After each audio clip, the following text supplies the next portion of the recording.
soldiers with swords in hand to the walls coming, horsemen about the streets riding and running, sentinels on the walls, arm crying, petards against the ports, wildfire are flying, when cannons are roaring and bullets are flying, be the good honor, we must not fear dying.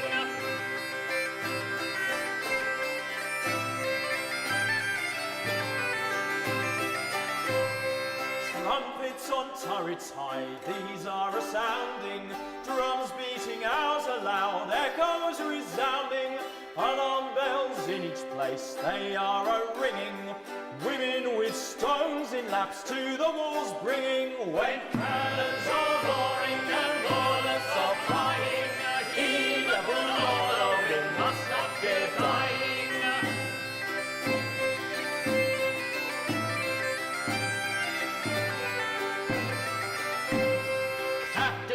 Open fields on their foes rushing, gentlemen second them with their pikes pushing, engineers in the trench, earth uprearing, gunpowder in the mines, pagans are blowing, when cannons are roaring and bullets are flying, be the good honor, we must not fear dying.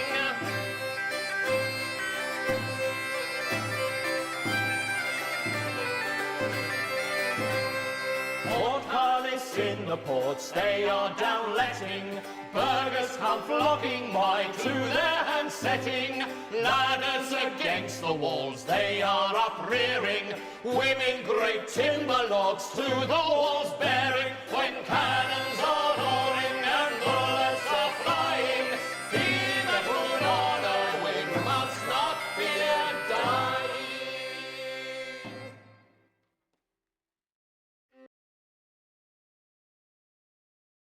Hello everyone, we are right back playing Beornia, part 2, the year is 1847, we're back. Everyone's favourite South American English LARPing royalist people in Divergences of Darkness, specifically the Divergences of Darkness fanfork. This single player DoD mod that I've been playing a lot of lately and enjoying various campaigns in various countries. It's great to be back. And this is the long-awaited campaign. I started my first session of this on Thursday. And now we're back to catch the massive weekend viewership. If you're not already watching football, if you're not too busy watching some football. Which I think there is quite a lot of today. But yeah, welcome everyone. Hello Mars, Mr. O'Day, Real Beornia fan, aka Rogo the fucking frog. That's who it was all this time. That's the mystery. I knew it was, you know, he fits the description. Polish. That's pretty much the only description. But also, no, Polish Patreon supporter, like 7 months sub. It had to be someone. This is the official national anthem of Beornia. There's a link there in the chat if anyone's interested. I played this live on the last stream in part 1. I showed the lyric video as well. It's great.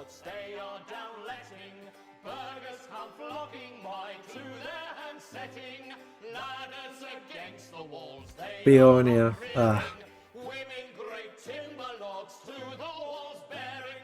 Imagine you play DoD for the first time, maybe like many years ago. You're looking around the world trying to figure out what's going on, and then you come down to South America and you see Beornia and you wonder, what the actual fuck is that country down there? And then you look up the lore and then you wonder what the hell is going on in this mod.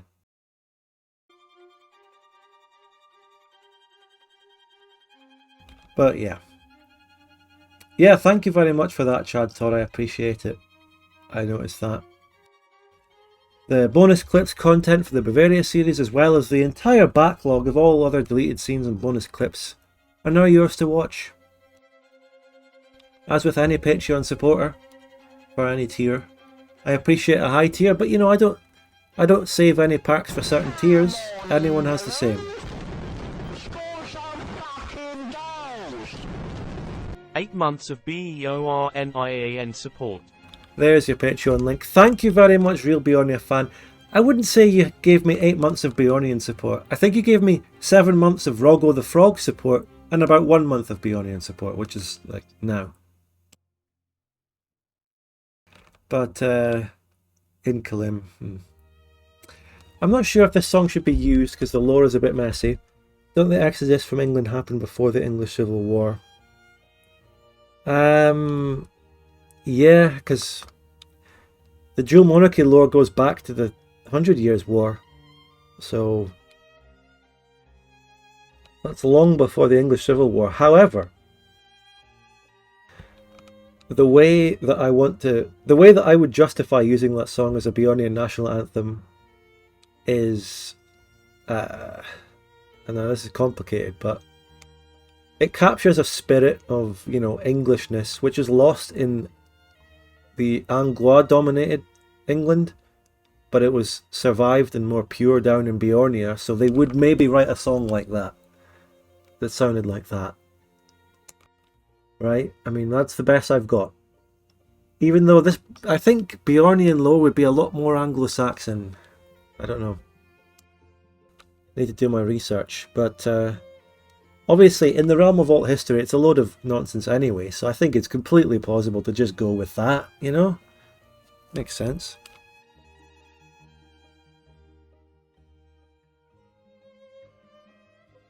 It's all plausible enough, it's in the right spirit, you know. It's just set 200 years after that. 200 years after the English Civil War, yeah. But then again, the English Civil War wouldn't have happened in DoD.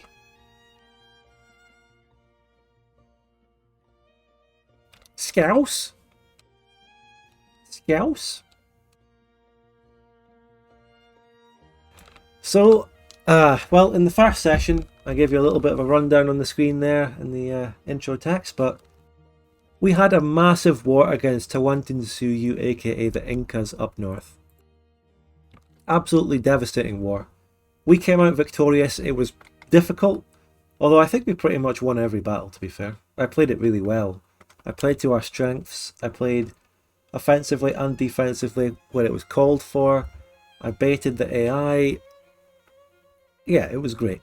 It was a successful war. Hello, Wizzle Mountain. 8 Inca FC. Yeah, we absolutely destroyed them. And we got land out of it. I'll show you the land we got. I'll launch up the game. We got 3 regions which have turned into colonies, and we also got... Oh, the 500% immigration modifier into these colonies is gone. So we just have to sort of rely on a little bit of colonial migration to get any Beornian pops in there, but there's barely anyone, so that's not good, to be honest. These are just going to be colonies we sort of exploit for the resources, and as you go forward in the game through text, you get an increase in colonial migration. I can't remember which one that happens in. Yeah, well, it happens in the education tree. So the more education you research, the more colonial migration you get, and that's how you get more people to colonies over time. And to be honest, I might do positivism next. Also, where's my second national focus? Where the hell is that? Will you deck on Lotharingia? Well, that's what we're going to talk about. We're going to assess our next potential moves here going forward.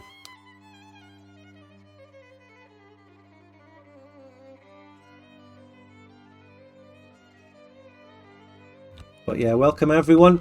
Don't forget to subscribe and support the channel. Sub count is currently at 102. Didn't we manage to get it up to over 200 like a couple of months ago? I know it's a high thing to aim for now, but if we can summon the legendary big gifters to come in and drop 50, then you know it's a lot easier than it sounds. What's needed for a footy hooligan mentality to increase beer level? I got led down a rabbit hole. I didn't realise Jerusalem was only written as a poem in 1804 and didn't get a tune until 1916. Aye, a lot of things are more recent than you think. Like the Scottish national anthem, Flower of Scotland. If I just Google that quickly. Flower of Scotland is new as hell. It's very recent. 1967. Flower of Scotland is 1967. Before that, and traditionally, the national anthem was sort of considered as Scotland the Brave, and you might have heard that in sporting matches. And it is better. I agree. It's better. Scotland the Brave. I don't know why Flower of Scotland took off and became our national anthem. Maybe it's the lyrics rather than the tune.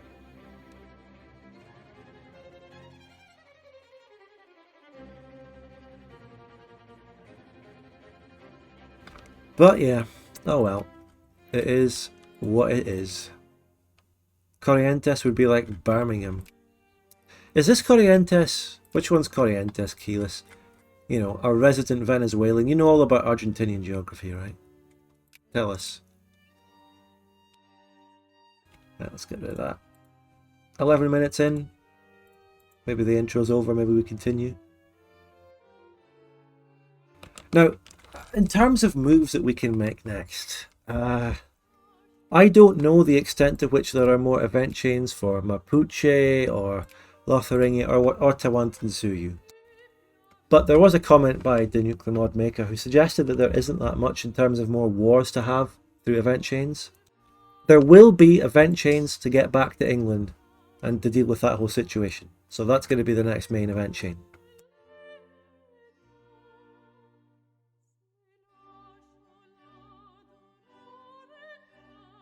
I've always liked Loch Lomond. Well, that's even more recent.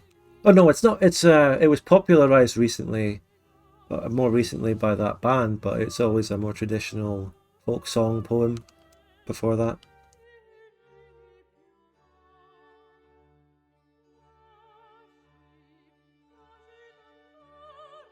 But I mean, there's a fucking massive amount of songs to choose from. Think of all the Scottish songs there are to choose from, and they chose Flower of Scotland, written in 1967. I mean, it's not that bad. It's not bad. But we have better. And let's unpause and just look at the glorious amounts of immigration we're getting down here.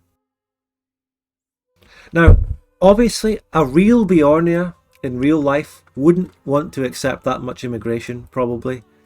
They would probably want to keep England for the English, keep Beornia for the Beornians.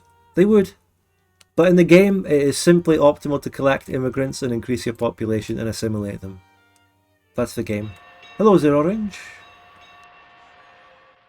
Glorious amounts of German anti-slavery migrants. Remember, there was a comment about it on the VOD as well, who picked up on it. These German immigrants are coming to the coastline, and they're anti-slavery. And I looked at my reforms. We don't even have slavery, so what are they fucking losing their minds about? We literally don't have it.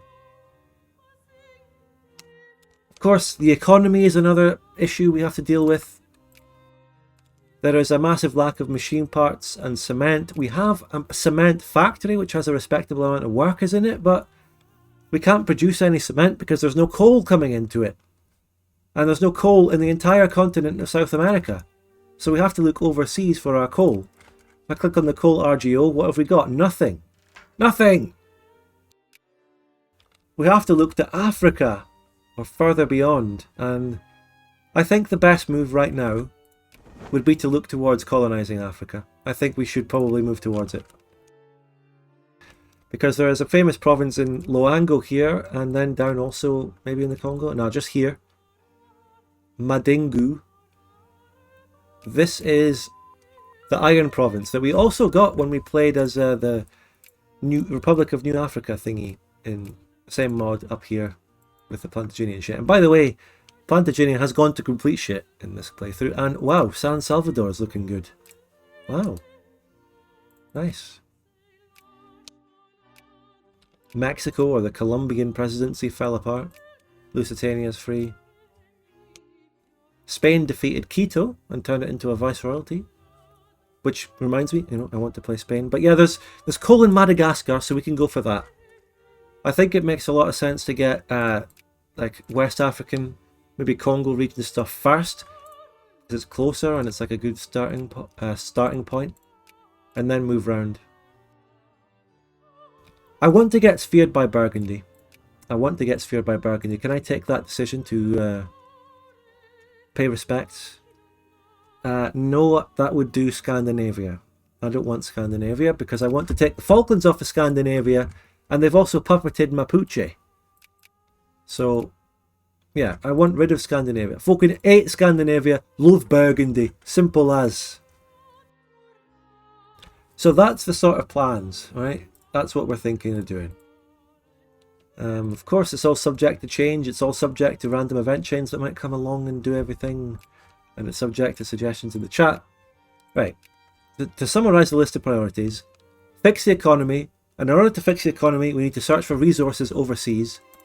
And also we need to expand in our own continent. We need to build ourselves up through immigration. And then we will get event chains later to get back to England. That's it. That's the campaign. It's going to be fantastic. And we're going to have more football matches as well. Welcome back to Beornia DoD Fanfork Part 2. Yeah, they own this province. They had that province from the start. And then it's like a staging point for going into the rest of it. Burgundy also owns a bit of the Incas. A treaty port in the Incas. Which is suspicious, but it's a really good thing. Because I think a country is more likely to sphere countries that are on the same continent or have land on a shared continent. So, if that wasn't there, Burgundy might not be trying to sphere me. Likewise, same for Scandinavia. The problem with Burgundy, though, is that they are completely crumbling and falling apart. Which is a shame. Etruria has a big war against Aragon. Interesting. Having a border increases priority. We might be able to get a border if we can do another war against Tawantinsuyu and take this region.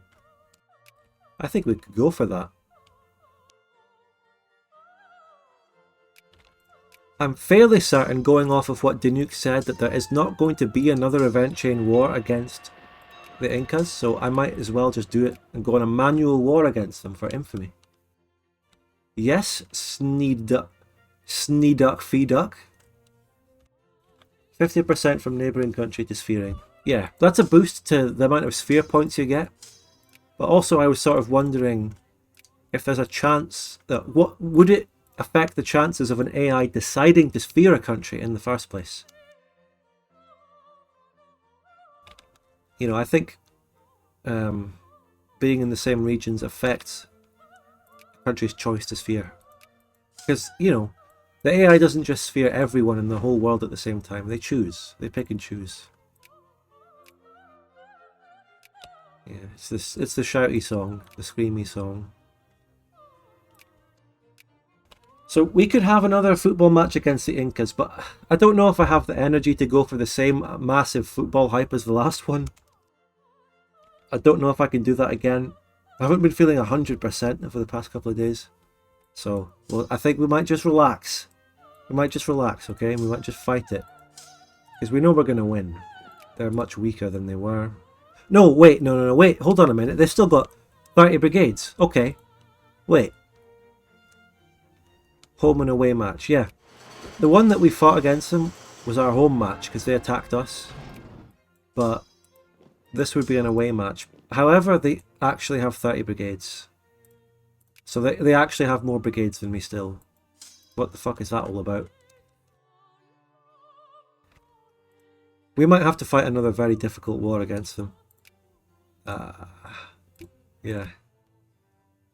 Let's get my mobilization size increase researches. You know, well, there's just one left to get. 30 plus 0.30%. 0.3%. It's not much. Not much at all. I think we're in for a difficult time, lads.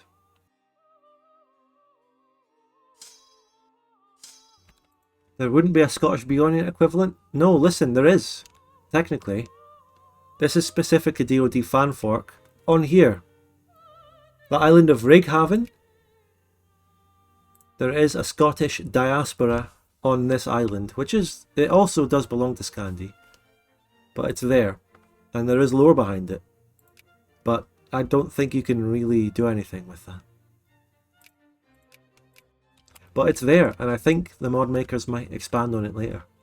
They should definitely make it a tag, if it's not already, and add some lore to it, and make it be able to do something. That would be great.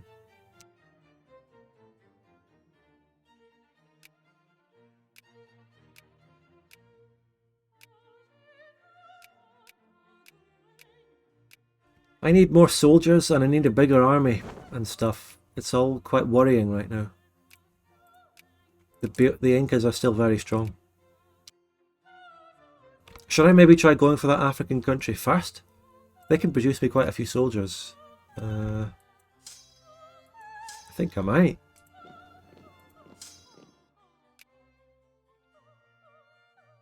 There's the mobilization size. Does that give me a brigade? No. Still on 8 for mobilization. But I am getting a lot of research points, which is crucial. I'm going to fund the army. The economy is good enough to afford that. I dare say, maybe not. Oh, are we getting cement? Are we getting cement? We're number 10 in the world, by the way. We're number 10. And Beornia, Burgundy is ahead in the spheering of us. Okay, things are looking good there. We might... I don't want to be too good. I don't want to become a great power. I want to maintain secondary power status. We've got to play a little balancing act there. Yeah, that's right, Incalim. Yeah, it's not the same thing, but there are some out there, and that's the important thing. Almost in Champions League. I don't want to be in the Champions League. I'm not ready for it. I don't have the football infrastructure to sustain being in the Champions League. We just crash out in the group stage. What's this? Incas at war. Wait, fucking Beornia feared them. Oh my god, that ruins everything. That ruins everything. Didn't notice that. How is the football league going in Beornia? It's the world's first football league. It's the most successful. And it's very robust and interesting. Camelot Wanderers versus Furness FC. Risplith United versus Osmotherley. They've got a massive rivalry. Two neighbouring places. Huge rivalry, they're brutal. Aethelwolf Rovers. Cuthred United. New London. New London FC. Right, what I'm going to do is go for Africa first. It's the safe move. It's the safe move. Nothing friendly with that. Second piece of Lucca. Establish Protectorate for 15 infantry. Go for it. We've got another doodle to do. Okay, right, we've got a doodle. Alright, let's pause.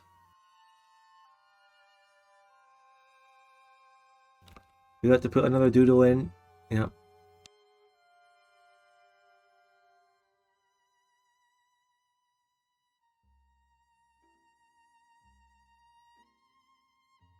Alright. There we go. This North FC guy, you gave him some big tits, Zenmos. My grandparents are from the original Osmotherley. It is a tiny village. Well, I was going to ask which region. Where in England is it roughly?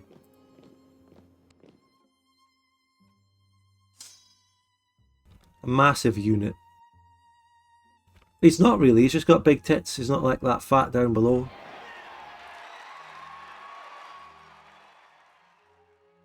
He drinks a lot of beer. And rightly so.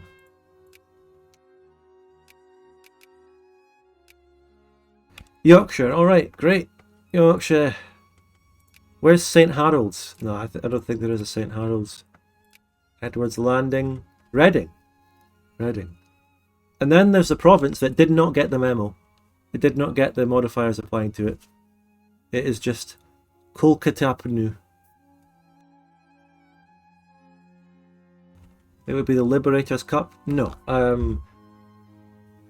The theme of Liberators is a very South American theme in modern day. It's very Latin American. It goes back to Bolivar and being free and all the politics. That doesn't apply to Beornia. We're very monarchist. Even though I've gone down the liberal path, we're different. I just made people atheists. What the fuck? Didn't mean to click that one. Anyway, we need to assimilate these immigrants that are coming. Oh, by the way, we've passed 1 million pops. We have gone over 1 million pops. We're not assimilating some of these minorities fast enough, these immigrants. But we are. We are. Slowly. The Reclaimers Cup. That actually sounds like a good one. I would actually say that was a good idea, yeah. The Reclaimers Cup. The Proclaimers Cup. It's actually pronounced reading. It would be, yeah, it would be ironic. This one is pronounced reading, whereas the one, I don't think it's actually a province in the game, but the Reading in England, it's spelled reading and pronounced Reading. This one is spelled Reading and pronounced reading. In keeping with tradition. Oh my god, we're getting cement. I think we've increased enough in world power ranking that we're getting cement on the world market, but not coal. So we can't, our own cement factory is not producing anything because of lack of coal, but we've managed to get cement off the world market, which is very ironic. Now where's cement?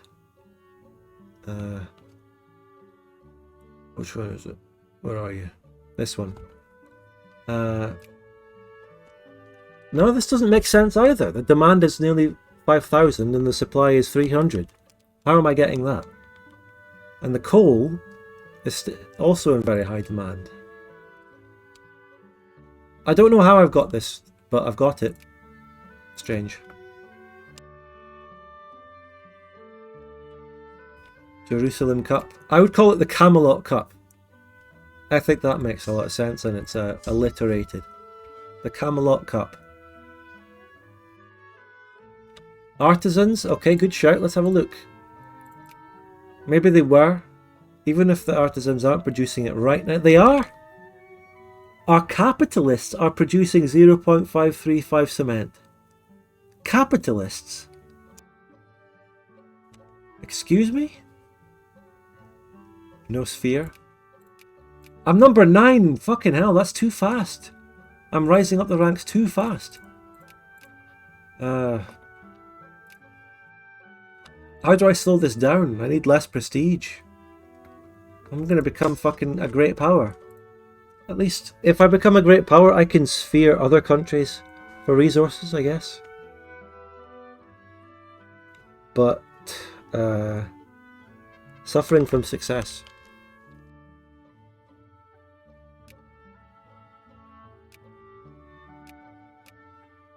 We're also getting a very successful infamy hit on Loango.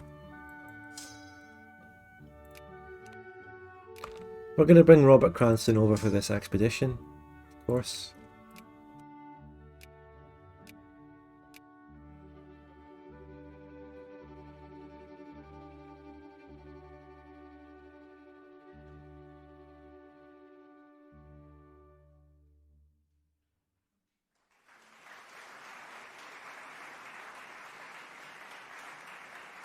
Thank you for the round of applause there, thank you.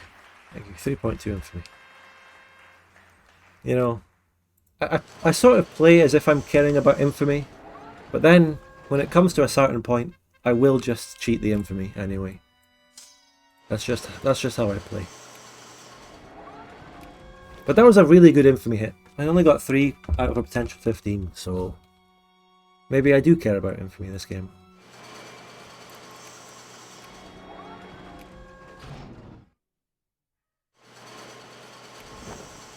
Ooh, we're suffering in terms of clipper transports. I don't know if we can make it on this expedition. It's going to be risky.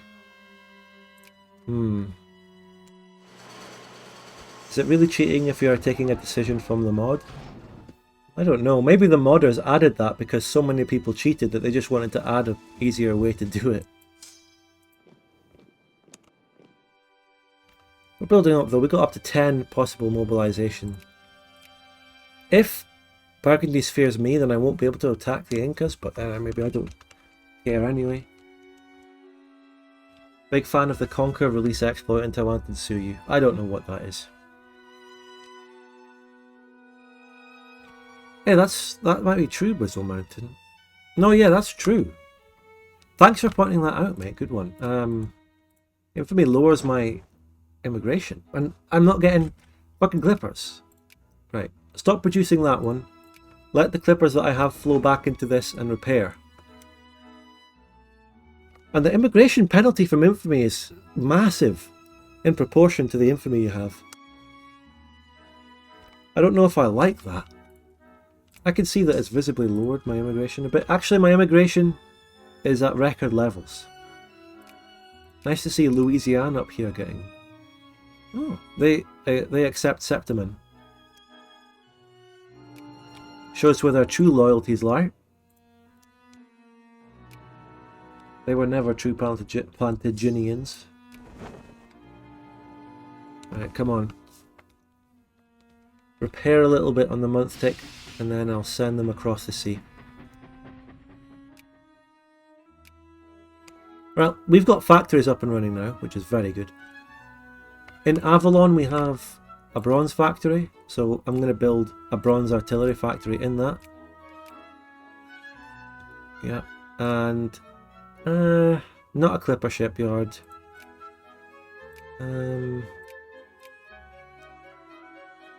Just don't have any iron. What else would be good for going with bronze? I don't know.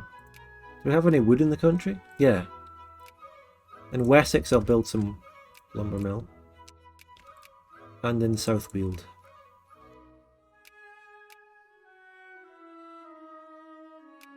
Wessex is the place I happened to put the fucking cement plant. Ian Campbell, good general, 2-2.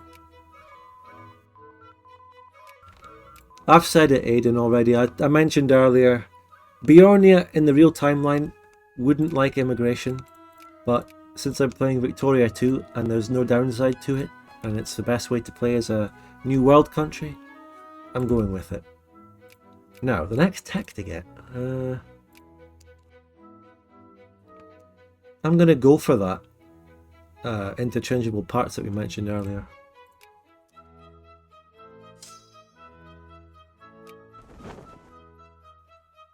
Wait, I need to wait for this month tick to pass to see if this repairs. Did any of these ships repair? Oh my god, that was dreadful. I'm sending them anyway. We have to try. Thanks for the round of applause.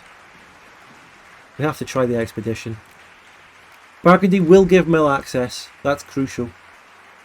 National focus. South Anglia craftsman. Premier League, Arthur League, Champions League, Merlin League.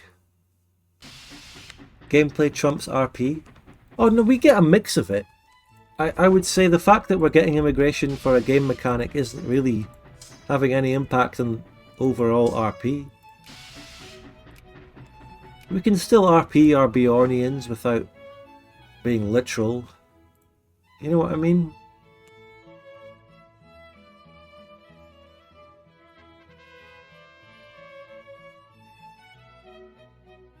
Working on a slightly less crap doodle might be for me drawing wise. You mean forever? No, you have to stay as the resident artist forever. We always need more. They're absolutely brilliant. Oh, look at this, the immigration bill. Speaking of that, just as we were talking about that, we actually get a flavoured one, I think. I think it's flavour, yeah. Immigration to Beornia was always quite small. Few people were ready to leave Europe and end up in a poor and forgotten land, and the Beornians only welcome English among their own. That's exactly what I was talking about. The Beornians wouldn't be receptive to immigration from all over the place. They just want English people.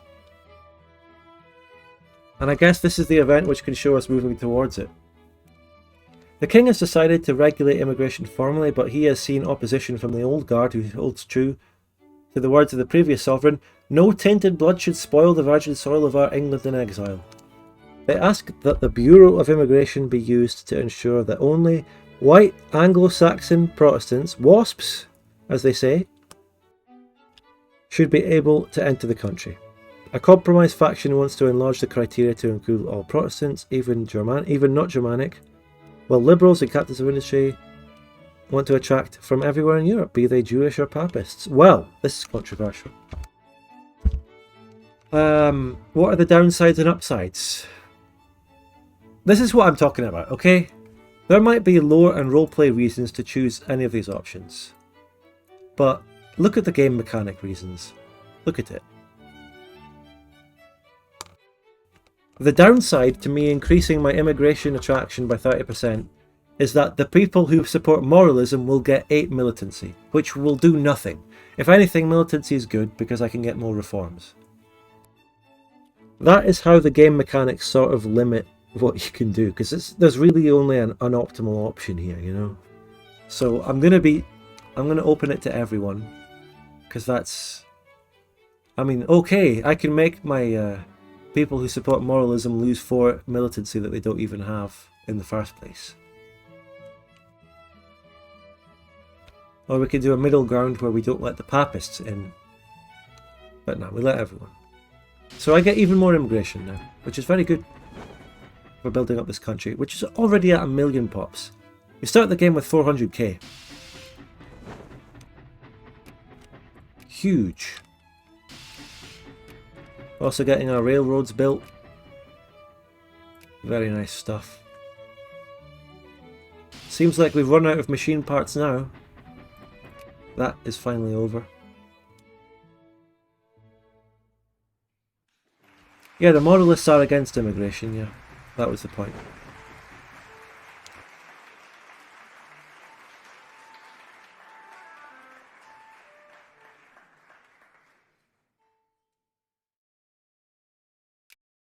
Alright, declare war. Here we go. We're going to finally get some iron in the country when we take these people down. Even if it's just a little bit.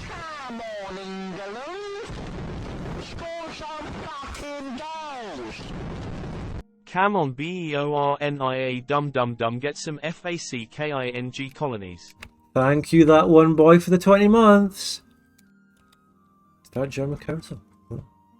Novgorodian Civil War. Novgorodian Republic versus Belajuro Principality and oh. Crazy events happening in Russia here. Now, since I got mill access with Burgundy, I can send my ships to repair in that port. They may not actually sink. They might, though. Hello, Lanticuco. They might still sink over here. No, I think I get there in time, yeah. Thank you, Burgundy. Will they spear me? Yes! Yes, it's going to happen!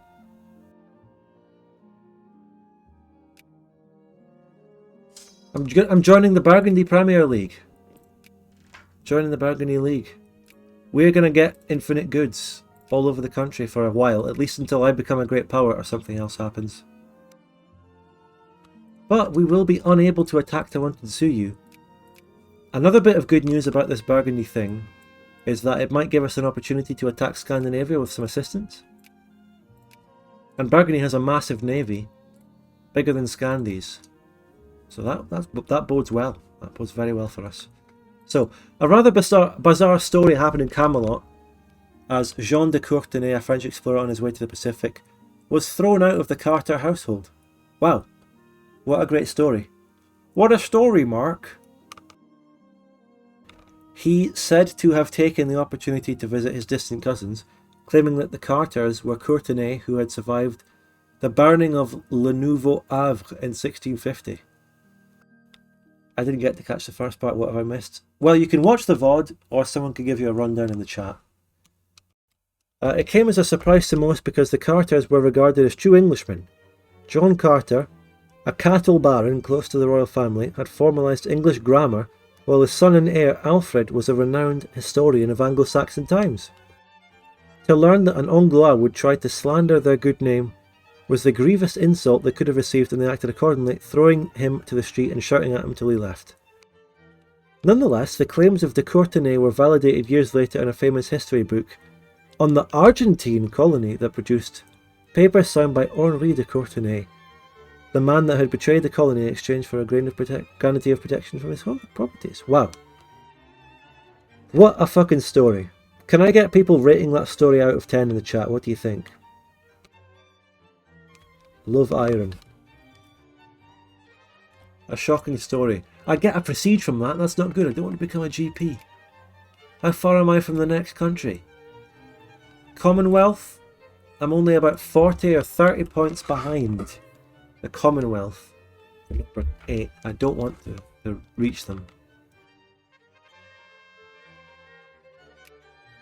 7.1. It turns out that an Anglo-Saxon family called the Carters were de Courtenay Anglois all along. Embarrassing.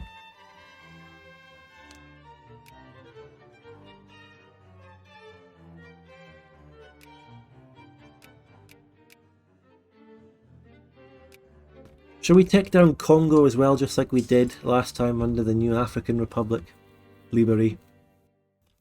Shall I take them as well? Actually, what I should probably do is move north and go for the coal-producing regions in the Niger Delta. That's what I should do. There's coal here, in some inland provinces, as well as Madagascar. It might be easier to get the Niger Delta because of how close it is, and how bad my transports are. Then again, being feared by Burgundy might improve my transport capability. We'll see.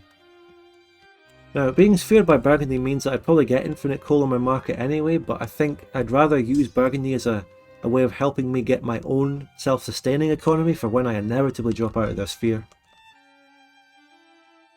Hello Kaiser Cortex and Giraffe Jerry.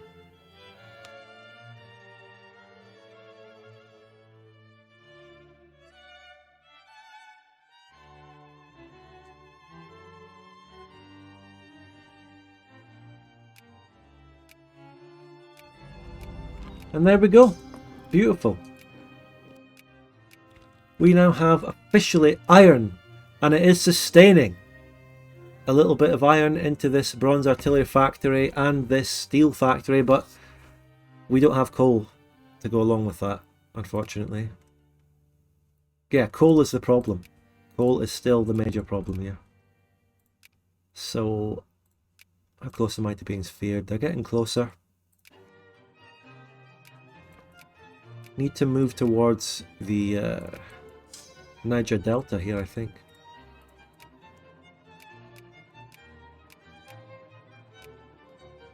The unification of Muscovy.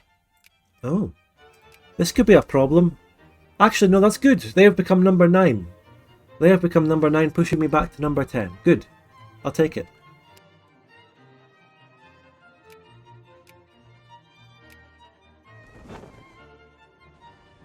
The transports have actually repaired a bit, so that's good. I've got a good staging point to go into the Niger Delta. So what do I need to do here? Right, let's think this through. I need to get to the Adamawa Emirate. They're allied to the Mossi Empire only. So I could use the Burgundian port as a staging post, attack the Mossi Empire, and use that to go straight inland to the Adamawa Empire. But I should also really be taking a bit of the coast. But these coastal ones are quite strong and they have multiple allies. Nuri is weaker, so I could take North Cameroon. They're allied to Kanem-Bornu and Sokoto. Sokoto is strong, Kanem-Bornu is strong. But Nuri, they're not connected to Nuri. So, what does my dead chat think about that? What do you think the best plan is there? Now that you know in detail the strategic and geopolitical situation in Western Africa.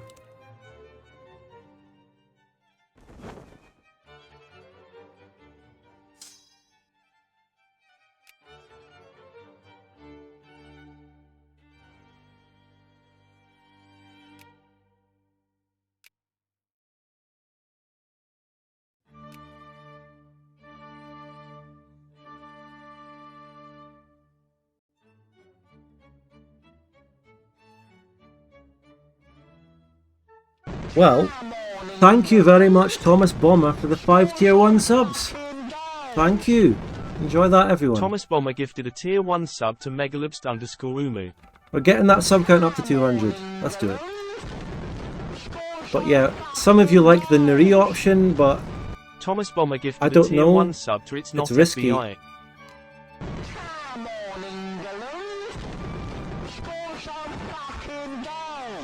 If Sokoto and Thomas Kanemborn Bomber get military gifted a tier access 1 through sub to Adamawa, Moldovan then Devil. oh, I might go for it. Thomas Bomber gifted a tier 1 sub to Bogdan 522. Beornia needs to end the slave trade in Africa. That's true. We're very much against slavery, Thomas Bomber gifted a despite tier what 1 those sub German to liberals Comrade Mal. think. German libtards. Maybe we can appease those Germans by doing this.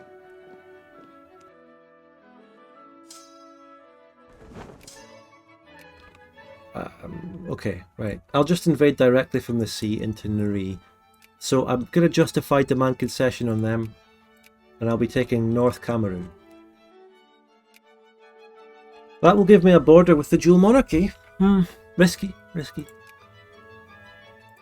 Being on a border with someone increases their chance of sparing you, but I believe it also increases their chance of invading you. They might want to take that. Very unlikely though.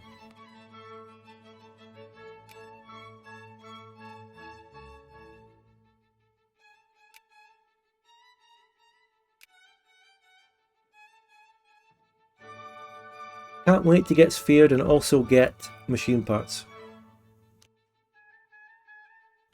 We're managing to produce a little bit of artillery with the iron that we have. And bronze that we're importing. Actually, we produce a bit of bronze, quite a bit of bronze in our factory. That's working out.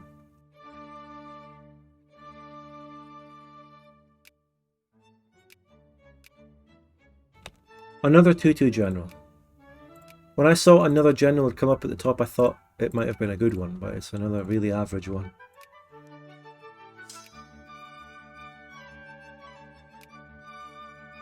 Lotharingia here, no country has even gotten to friendly with them. They are potentially somewhere I could attack. But are there event chains that I get with them? That's always the thing holding me back from doing things in this mod. I don't know if I'm going to be preempting an event chain.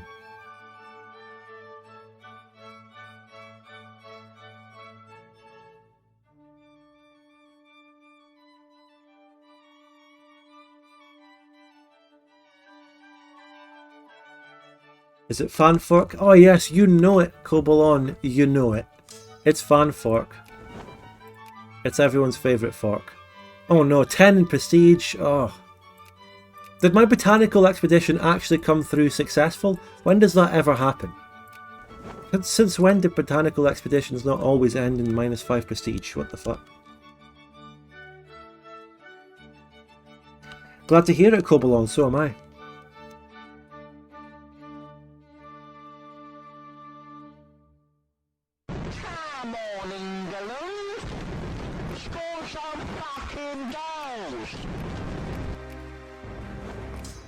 Thank you very much, Strapoli, for the 32 months. That is a long time. That's a long time. Where is the fan knife?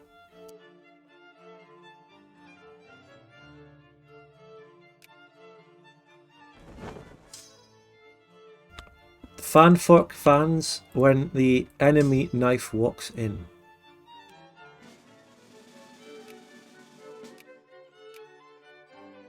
Right, we've made land, we've made ground in Nuri. I think we have a much better chance of doing this than we did when we failed as Liberi. I think this is going to be a successful expedition. Now let's grab a cheeky military tech over here to improve our capabilities at fighting war.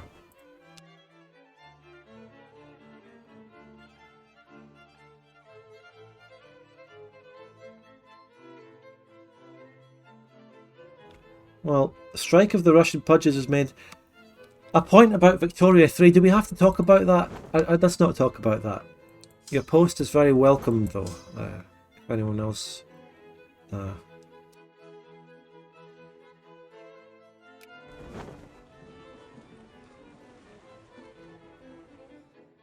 This MP? No. Sadly not. Hater Spork.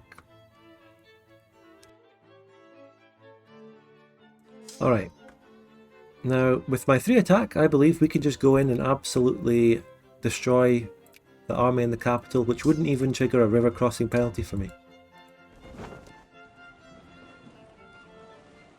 I don't think any of my enemies up here, Sokoto and Cannonbone, have gotten military access, which I was concerned about. I think we're fine. It's SP. I know you might all want multiplayer content, and I'd get a lot more viewers if I did. But hear me out, okay? This, the single player is a lot more comfy. I get to do a lot more interaction with you in the chat. And there's less random toxicity and bullshit and rehosts. Okay? Hear me out on that. Recession? Well, that's shite. I have discovered my love for Vic2 after getting a laptop from the Social Democrats in my country's government. Any tips on how to manage a small economy? Yes, so create a governmental program in your economy. If you go through decisions, offer your people laptops. And that'll improve their general computer skills and literacy and make them better potential future workers who will then go into the economy and pay taxes.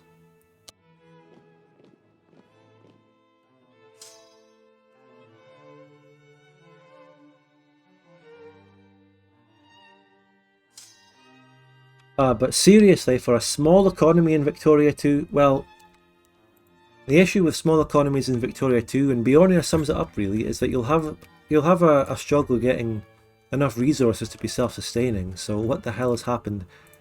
Here, New Alsace has been formed by Atlantia. Crazy things are happening here.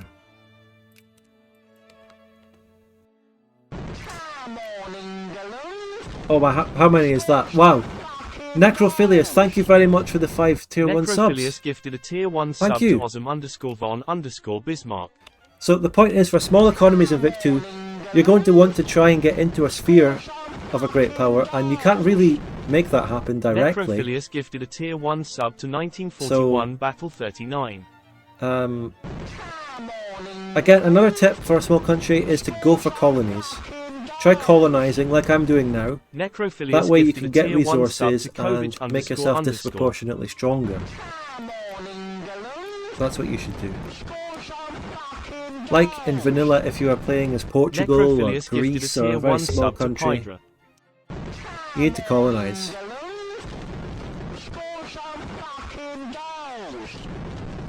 Necrophilius gifted a tier 1 sub to Nukem. Appreciate the gifted subs, guys.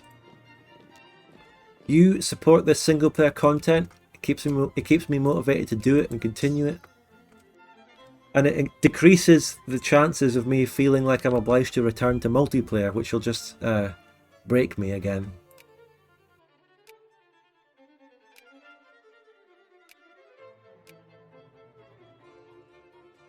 Can I take more off of Nri? Nah, I'm just going to take North Cameroon and that's it. I don't think... Yeah, I wouldn't be able to justify it on a Damo Empire until I border them. So there's that thing that this mod and many other mods do, which is you cannot take provinces that are enclave, like not bordering the sea or bordering you. So there's that. That's a feature. New World gets immigration in this mod. Well, yeah. Only the New World. What is this? Purapucha. There's a Native American nation, Tarascan. Tarascan. Huh. So they've got a civilized nation there that's getting immigration now. Interesting. But yeah, New World countries get a massive boost. Well, I'm not getting any right now because when I'm at war, that reduces my immigration drastically.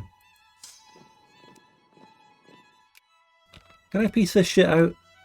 That's the problem with Sokoto and thingy being in it. But the Adamawa Empire that I'm attacking next is actually going to give me access. Ironically.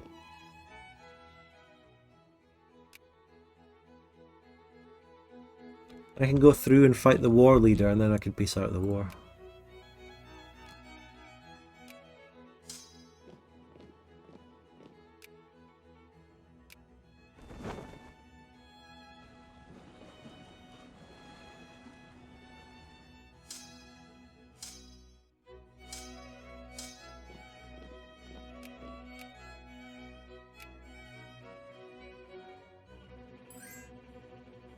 Rebels? Oh, they're piecing out. There you go. Beornian colonies expand. Beautiful. Amazing. And we got spices, timber, and more timber out of this little colony here, which is nice. Now, the question. Oh, all we need to do is acquire a demand concession, Coggy, one region, and that is all the coal around here. Perfect. And that is a decent amount of coal. So, demand concession, and that's it. They'll call in the Mossy Empire, but that's no concern, they probably won't get access. Adamawa Empire only has 2 brigades. Oh, we're absolutely flying. Favourite vanilla nations in SP?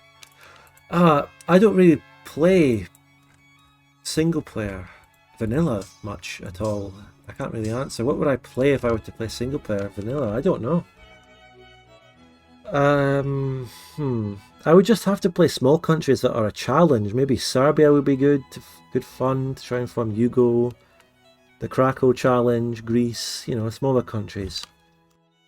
Argentina to play Beornia. Now, this...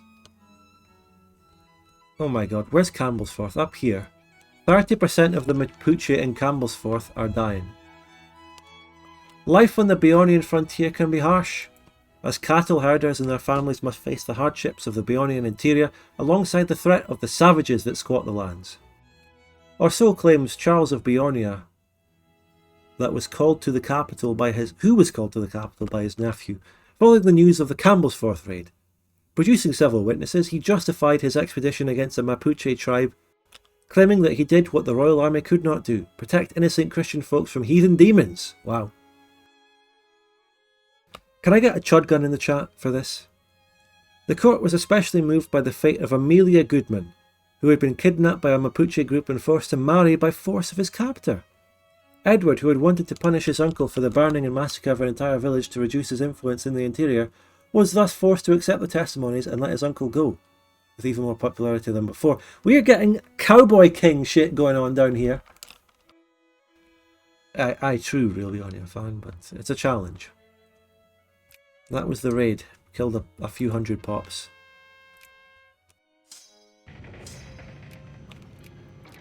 I think... Wait. Tawantinsuyu... What? Tawantinsuyu was just given Beornia and Scandinavia's ports down here.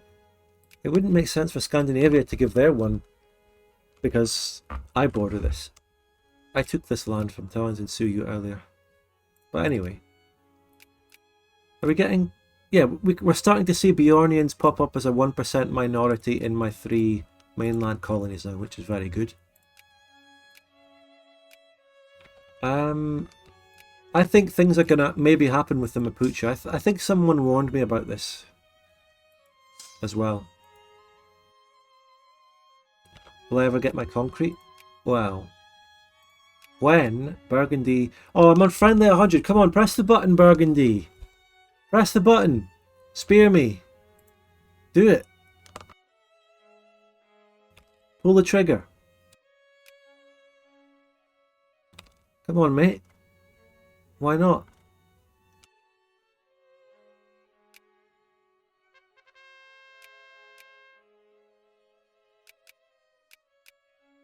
Come on, Burgundy, sphere me.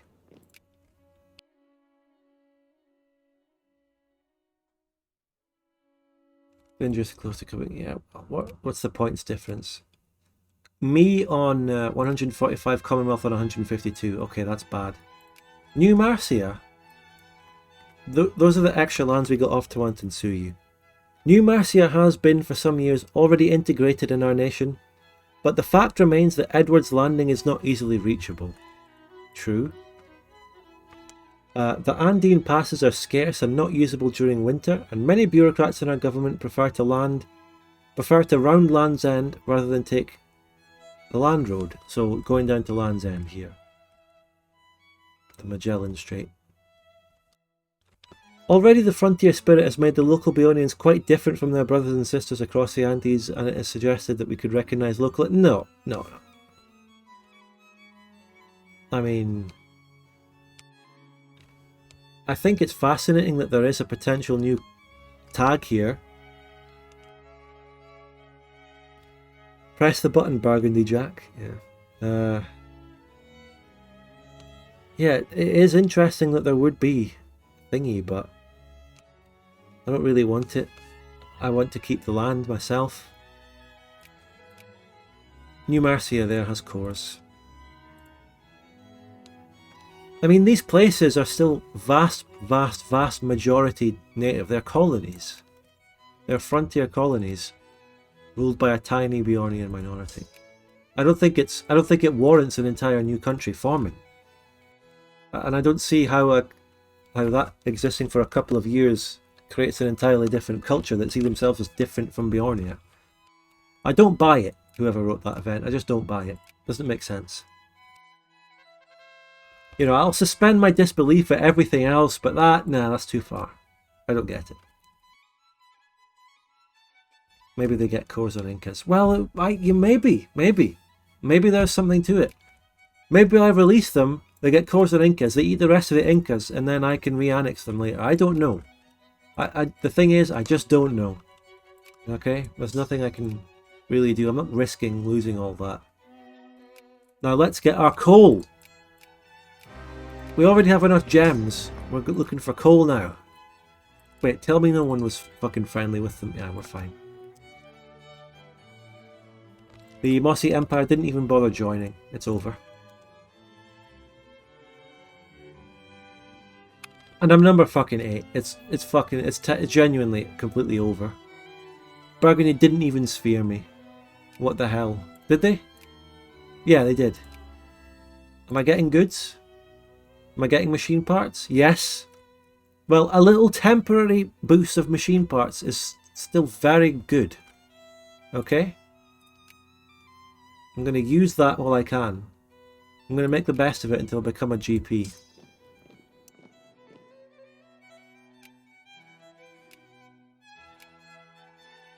Besides, being in the sphere will make me lose a lot of money anyway.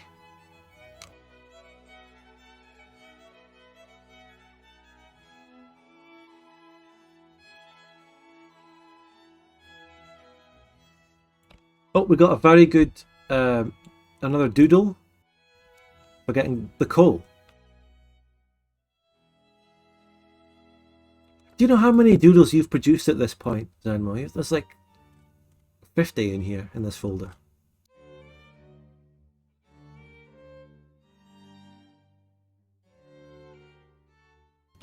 Very good one. Definitely a unionized worker. Definitely.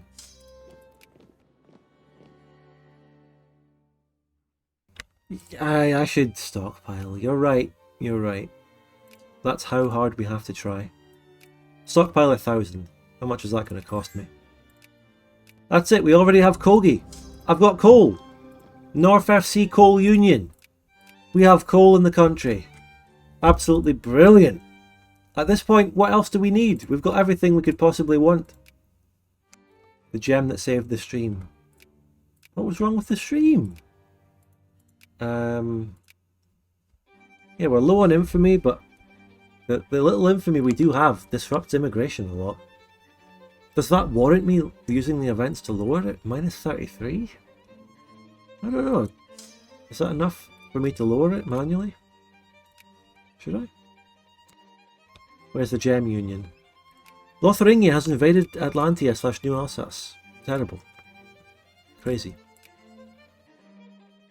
Wait, can I ally Burgundy? Yeah. Can I maybe use them to attack Scandinavia now before I drop out?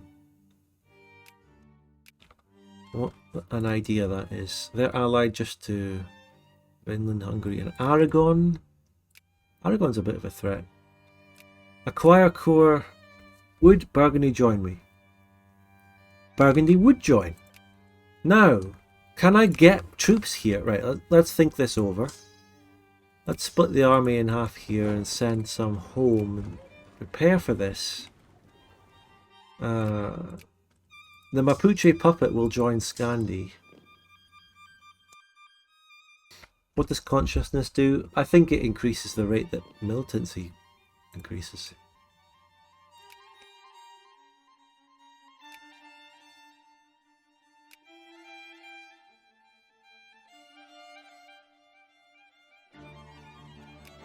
Is it possible for me to just let Burgundy do this war for me?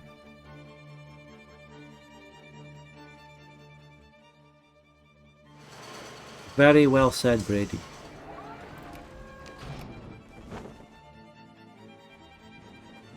You think we could get away with this? Let's build a navy while we have the goods. Let's build some frigates, quickly.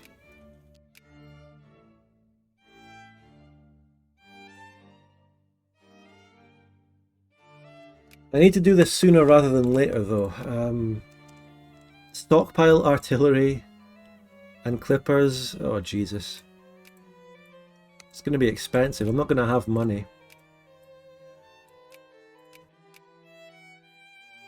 At least if I become a great power, I think Burgundy might stay allied to me at least a bit. At least for a bit. It's important for me to take these because at some point I need to own all. Hey, how is Tawantin Suyu getting this shit? How does Tawantin Suyu get to colonize the Horn? That's not fair. I dominated them and they're still getting these events to get land around me. They got fucked in that football match.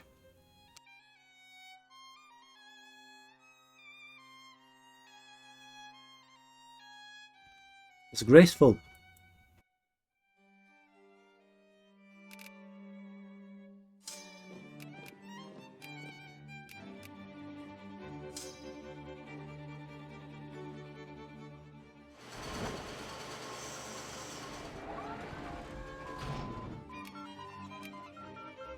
Right, nice. A Miltech. What are we getting next? Let's see. State and government. Where are my fucking national focuses? I'm up to 2 million pops, but a lot of them are colonial. I'm up to nearly 800k accepted pops, Beornians.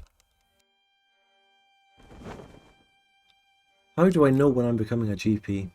How do I know if I have time?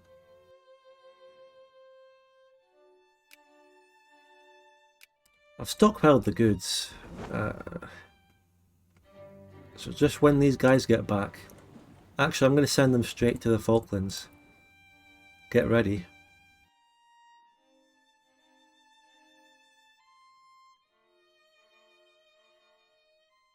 It could be a one-way journey. All this shit needs to be renamed, by the way. It needs to be renamed.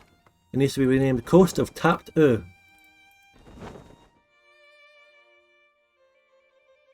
If Scandinavia has an army here, I'm rage quitting. Okay, we're fine. Right, let's be reckless. I'll take a save. Let's not be reckless. Let's take a save before I do it. Let's do it very smartly. And now let's deck for our one war score thing. Call in. Burgundy will not accept. What changed your fucking mind, Burgundy? What changed your fucking mind? You were going to do it. Am I a great power now? No. What the hell? Seriously. Should I just do this myself? You think I could do this myself? It's only one war score. I took a save, okay? We'll be reckless. I took a save. We'll just do it. I'm going to go in on it. Scandinavia called in their puppet, of course. Someone tried to call me into something and then it instantly disappeared. I'll never know what that was. Save scum it. Hopefully I won't need to. See, invasion started? Yeah. I might be able to pull them in. Oh. Allied with Bremen in another war. Ah. They were mechanically blocked out due to some other bullshit war. The acquisition of Burgundy and Baroda, where they called in Bremen. Ah. And they called... So because... Okay, put a bet on it. Yeah, can we... Ladoge, can you put a bet? Will I take the Falklands? Will I be able to take the Falklands? So Burgundy decked on Baroda, calling in Bremen, which is a Scandinavian puppet. When I decked on Scandinavia, Bremen joined Scandinavia. Therefore, Burgundy cannot join my war against Scandinavia. But maybe they will when the war with Baroda is pieced out. What the fuck? That is arguably some of the most bullshit I've ever seen. That is ridiculous. There's no denying that. That is insane. The Doge, get the bet. I'm gonna keep it paused so we can get the bet. Give him 2 minutes or 1 minute. Up to you. That is a rule break. I agree. How did a puppet join someone else's war? That's my question. Did they get puppeted after the war began? What the fuck? You will take what? The Doge, come on! The Falklands, or tapped Ole, whatever you want to call it. I'll leave that up to you. Come on. Tell you what, put that on 2 minutes. I'm going to take a break and get a cup of tea. Okay? Wait, back in 2 minutes, eh? Look, there. Get the bet on. Get the bet on. Thank you.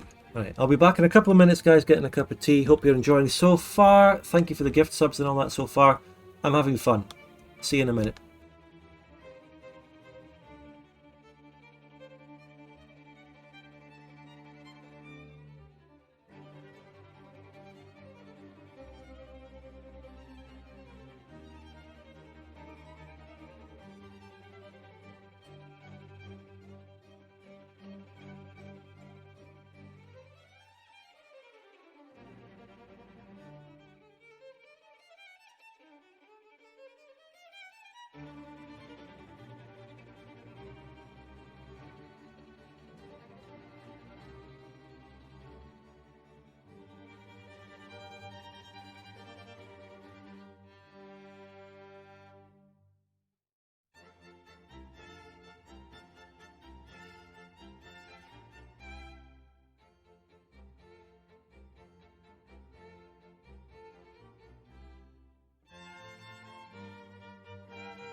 I have millions predicted, ladies and gentlemen.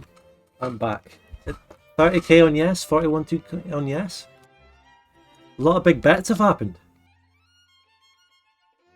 Oh, we got our second national focus, boys. 800k. Pops must have done it.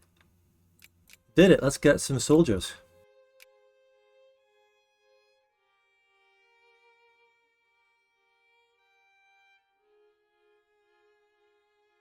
Alright, we've landed.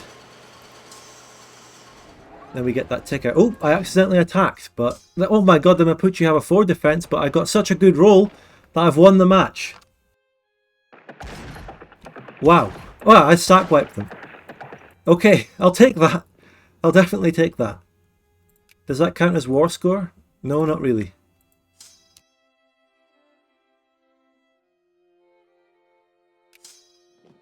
Hopefully occupying them counts as war score.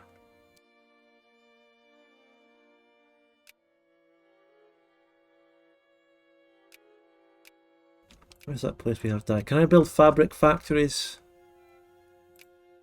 Can I build wool factories, I think they were called? No, not yet.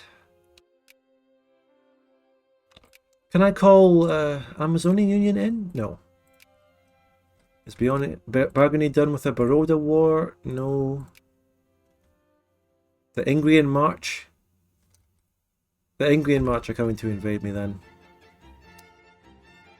That's the annoying thing about some of these wars, right? It's not actually the great power you're at war with that comes and invades you. It's some random puppet they have that comes and sends like a 3k to invade you. Yeah, we're 1-0 up, but it wasn't really the Scandinavian team. It was their token Mapuche player on their team that we tackled and got like off with an injury.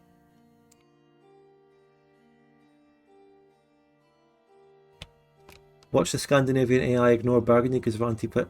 What are you talking about? Burgundy's not in the war. Were you watching?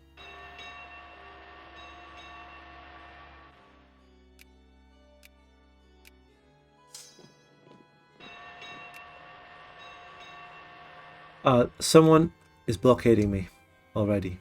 Where is this happening? I've got negative blockade war score. Is it in Africa? Oh shit, that's me as a great power. It's over. Scandi has invaded me here with 6k. I can defeat that. I can come flying down there and kill that. 24k there waiting on the coast. Burgundy, I need you to finish up with your fucking Baroda War. They're basically losing the Baroda War. Oh my god. What an embarrassment. Are you planning on taking England? Of course I am. Oh my god, yes. There's no other point in playing. Although if you do go down the full authoritarian path, by the way, I've heard that you can actually get a different path. Oh shit, okay, here we go. Oh, machine parts factories. I ought to build one right now. If I possibly can. Here. We might have run out of our machine parts supply though, after losing the Burgundy Sphere. Think I could sneak my boys back? Maybe I'll have to ship them to Patagonia. I'll try and ship them through White Bay without Scandi noticing. If they do get caught, I can just retreat the transports. I don't think it's going to be a disaster. Didn't you say Burgundy was already at war with Scandi? No, I said they were already at war with Bremen, a puppet of Scandi, but not Scandi itself. It was complete crazy bullshit. Oh, I'm building my frigates that we're constructing. They're all queued up. They could help me. Oh shit! Oh god. Kingdom of Vinland is coming. Scandi is invading with a large stack. Oh god. We have to send some troops and rally troops and let's send my transports around the other coast. That's probably the best way to do it. Yeah.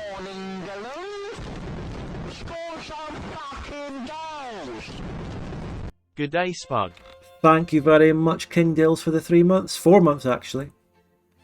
Oh shit, can I get around here? Oh god, are they too fast? Oh god, they're fast. They're fucking fast. Magellan, 1st of January. Okay, Tawantin Sea, give me access. Oh, it's over. The best thing I can do now is try and retreat them. Or just distract them with this frigate. Because these idiots have fast ships. Okay, Aragon landed with 20k in my capital. I can deal with that. It's battle war score farming. The blockade war score is massive though. The Vinish? Come on, distract them. Is this gonna work? No. Right, I have to retreat. I have to retreat. It might be the best way to get my boys home though, retreating the battle. I know what general we need. We need Mr. Oh, Robert is on the ships.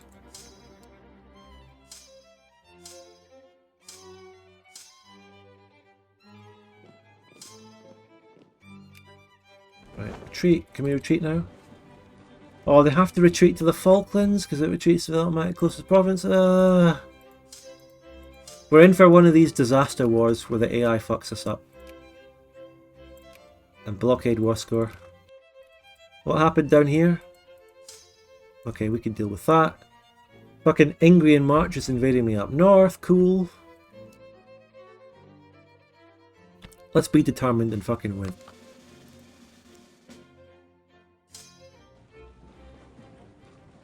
Right, that battle was lost. I didn't lose any ships. Therefore, I didn't lose any men. Occupation war score counts against the Mapuche. Maybe I can add a big ticker on them. That's my capital sieged.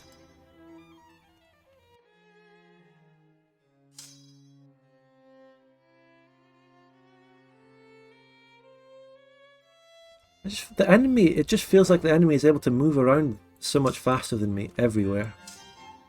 And I have no chance. Like, they can land in my capital and occupy it before I can even send troops anywhere near.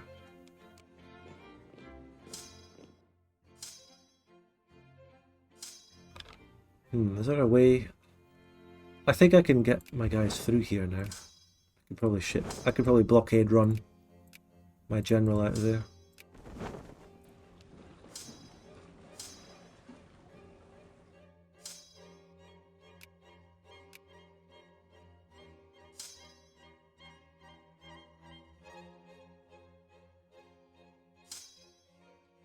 Okay, you reinforce a bit and then go. Don't send ships to the south, please. Just stay right where you are and let me past. I'll distract you with that frigate.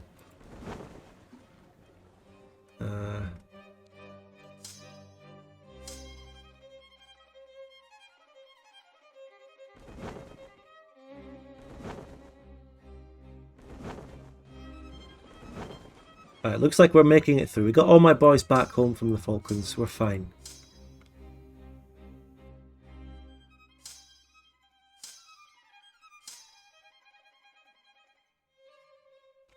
Very good, and we got a Miltech invention, very nice. I believe we will win this war.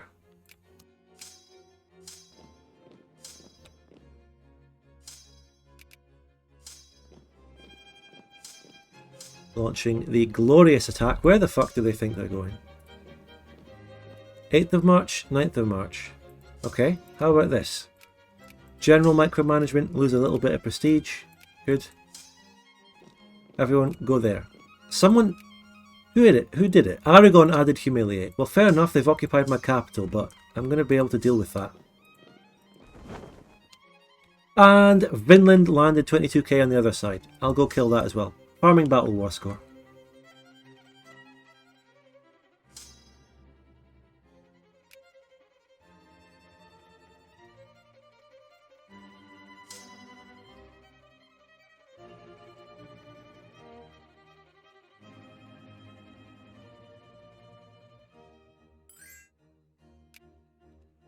Okay. They don't understand the situation. I'm going to bring it home, little Timmy. I'm going to bring it home. Right, follow up.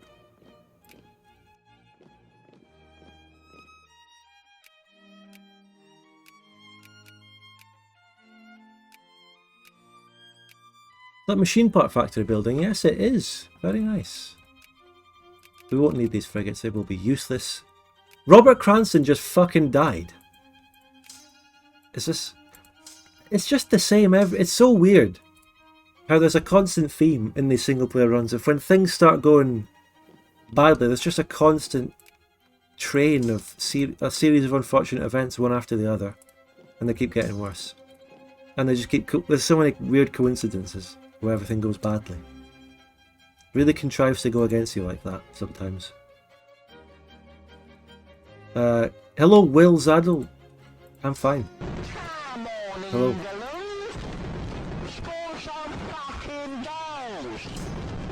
Spudgoo 4 Pain Spudgoo 4 Do. Thank you very much, Ghost. Good to see you again, Ghost. Thank you for the 27 months. I am going to bait this Finlandic stack into attacking me in one of these mountain provinces. Shouldn't be too hard.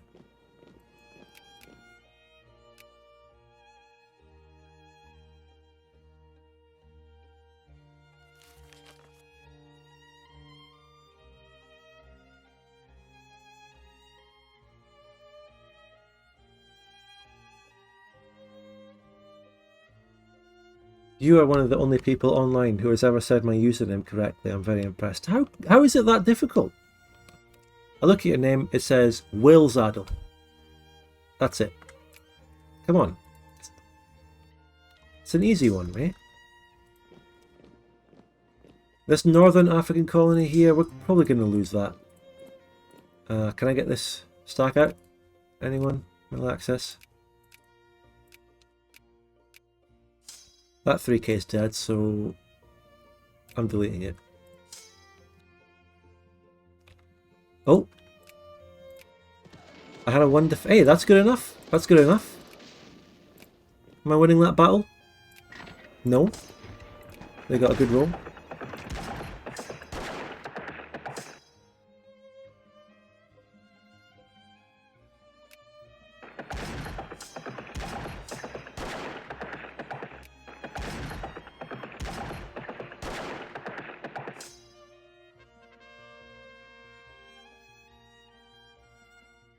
I don't want the prestige, thank you. I've made some mistakes, you know. I've been taking too many prestige decisions and events throughout this game. That's been my downfall. Alright, we got a capital back. How do you feel about adding that Humiliate War goal now, Aragon? How's the Baroda War going, Burgundy? Is that over yet? Oh my god, what? What the fuck is that? What the fuck is that? They're at war with Bikaner and Baroda? What? My allies versus my enemies. This is This is the worst case of the AI being retards I've ever seen. That is like genuinely ridiculously broken AI. The AI here is broken to an extent I've never seen before. I've never seen this. The entire Burgundian army is here walking on and off to the same provinces. Little Timmy. It's not as simple as that, Little Timmy. This isn't actually a PDM version, really. There's only a part of it that is PDM, if you know what I mean. So you'll see a few PDM factories and stuff, but they've gotten rid of most of the PDM factories, and it's just certain strategic resource factories that are PDM in this DoD fan fork. But the main reason that I choose to play this instead of the HPM DoD version, which is also out there, is that this one offers much railroading, stories, and event chains, whereas the HPM one is more of a normal sandbox style. And just, you know, at the stage I'm at with playing this game, I prefer the stories. Whereas with a sandbox, I would just get bored because I've played it enough over the years.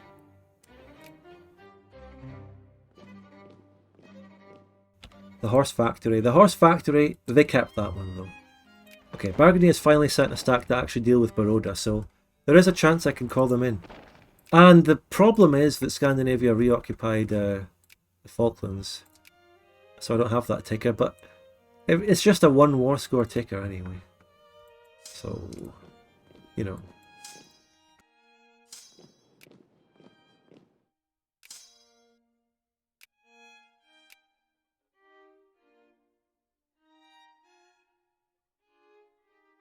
Scandinavia's landed 30k, that's going to be tough to deal with, but I welcome that.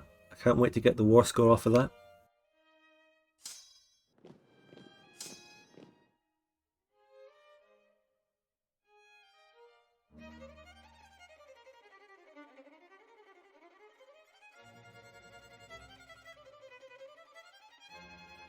Ah, little Timmy, yeah, indeed.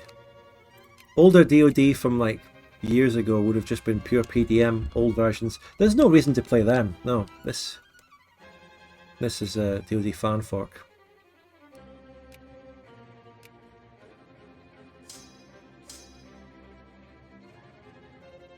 Then moving to Cuthred. Let's see if I can defeat the Aragonese stack first, before the Scandies get too strong there. What's the percentage chance of the lads coming home? I don't know. If you knew that, then you'd be able to make a lot of money off betting on it.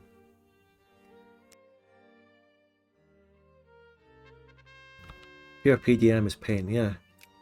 I don't know how the entire Victoria 2 community put up with PDM for so long. I don't understand how that was the main mod for like 5 years.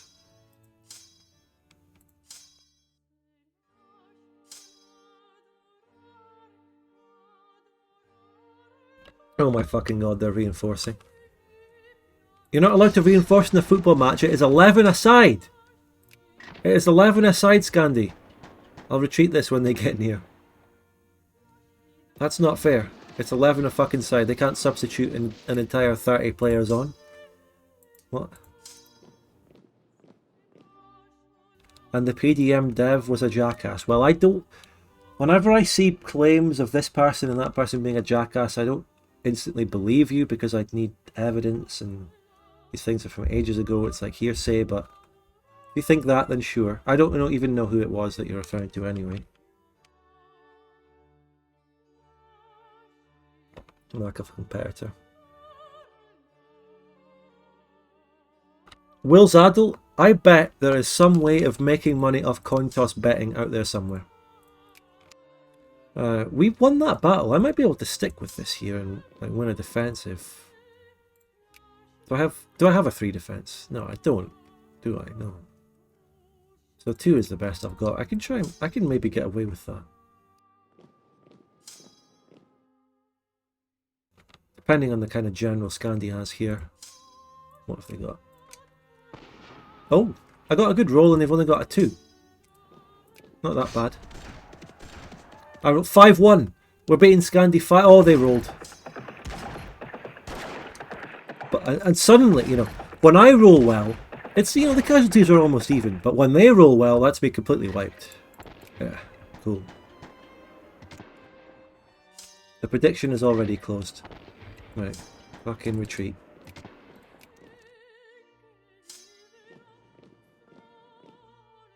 Oh, they're not following up.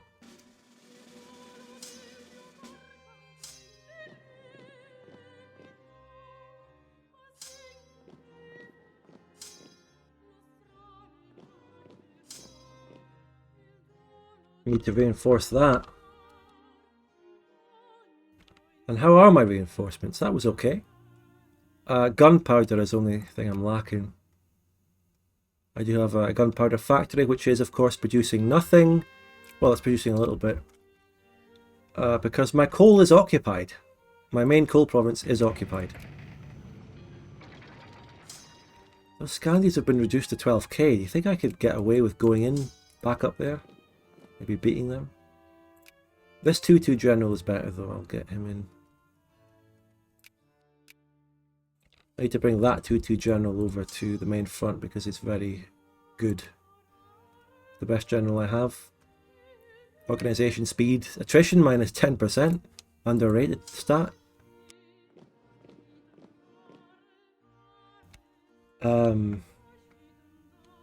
What's your opinion on the big mods like TGC and GFM? I feel like they both have big downsides to their benefits. GFM, good flavour, but super slow to run, bad AI, and mid economy, whereas TGC has better economy, good flavour on its own, but is super unbalanced and unfun with admin efficiency and stuff.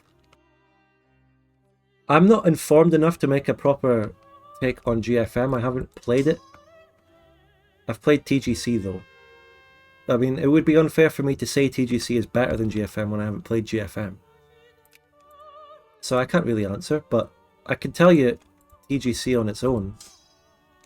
TGC also gave me performance problems personally, but so I don't know if that advantage is better than GFM unless GFM is even worse.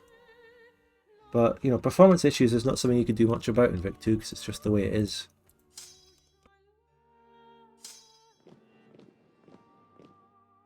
But on a personal level, the devs of TGC have been very nice to me, and the devs of GFM have been a dick to me, so there's that. There's a complete personal reasons. But despite those personal reasons, I still give you unbalanced and fair takes on everything. You know, I'm the bigger man, right? Right, that 2-2 general there, take that one off. Right, start moving them in. Marginal farmland, is that a defense? It's no defense, that's good. We'll absolutely crush Scandin's army here. Thing is, TGC has its massive map, which is a beauty of the TGC mod as well as potentially a performance bane. And the other infamous thing about TGC is the level of detail they go to with provinces. Like the amount of tiny micro provinces they have everywhere. Historically, it's amazing. Gameplay wise and fighting wars and actually managing these provinces, maybe a little bit of a nightmare.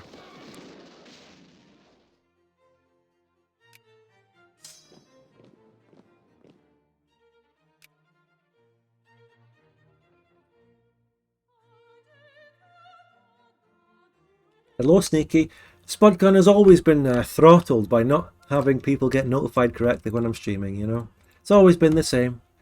If all my subscribers knew I was streaming, I put out a tweet, I put out a Discord ping, I put out a community post, I go live on Twitch. People still don't know. You know, I do my best. I do my best to let people know when I'm streaming. Lose 10% war exhaustion. Oh, I'll take that. I'll take that. That's big.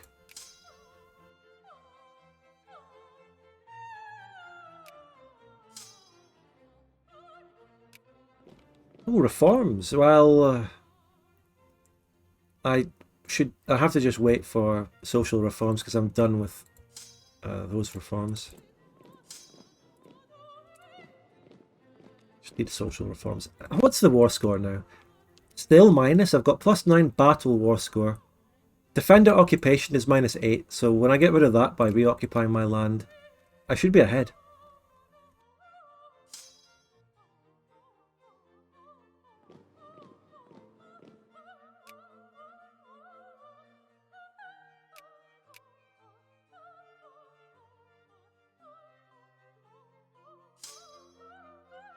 Yeah, I just finished wiping Scandi here. I should have followed up with another stack, potentially. But it's fine. Yeah, yeah, they've got no org. Hey Spud, where in the UK do you live? Scotland? Alright, okay little Timmy. Well, little Timmy. The answer to that is no. There's loads of reasons for that, but I don't want to get into them right now. New London? Okay, I'll follow up down there.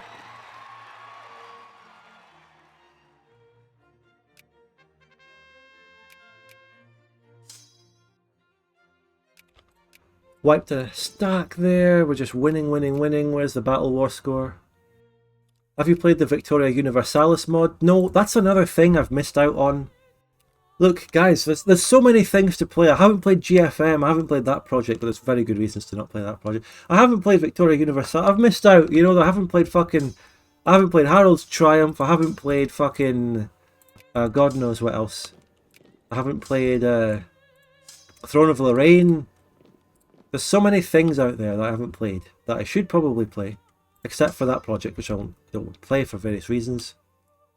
Oh, I have stuff back in 2 minutes. How long does it take for someone to let me know that? Damn. Thank you, Sneaky. It took someone coming in fresh with a fresh pair of eyes. Can you please adopt me so I can get free uni? Well... no. But what benefit does uni even give you? It gives you a piece of paper. I would study at the University of Life.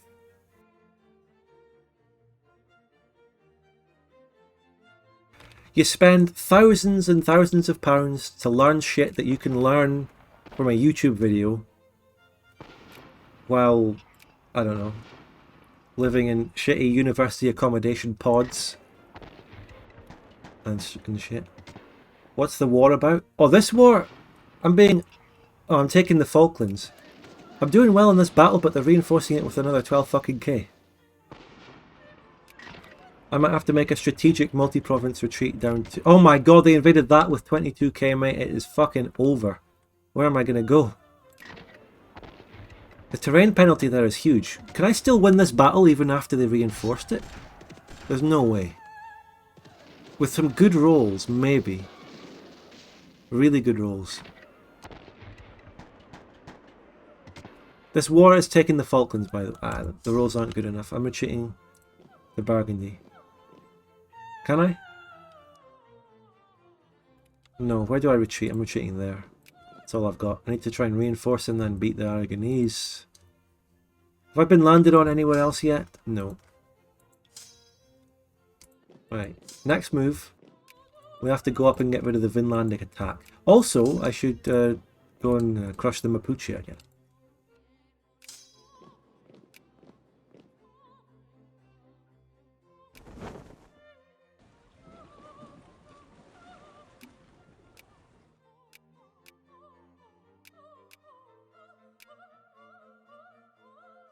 Tough war, but I feel like I'm doing well. Tough war.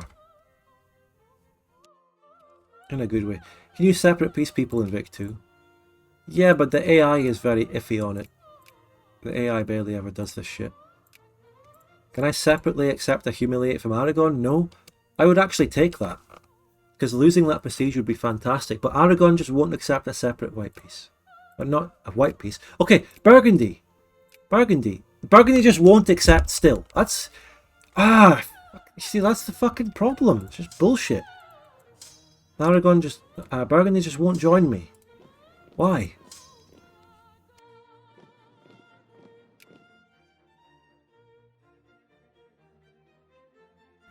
I have to fucking win this war myself. And you know what? I am. I'm up to positive war score now. They won't accept. The AI wouldn't accept just one war score. I think I need to get to like 10 war score for the AI to accept. Need to try and bait that Vinlandic stack into attacking me in some of these mountains.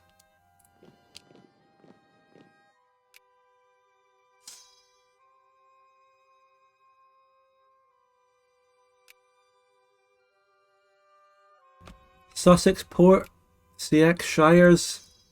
These Mapuche places have British names, mate. They're mine. English names. Can't you get tickers trying to claim Mapuche? Yeah, no, I will. I've just been too busy to be dealing with the Mapuche right now when they keep invading my coastline with thousands and thousands of troops. I'm not exactly sure if oh my god, I'm about to multi-province retreat into an attack there. You know what? Disperse into the jungle, my lads.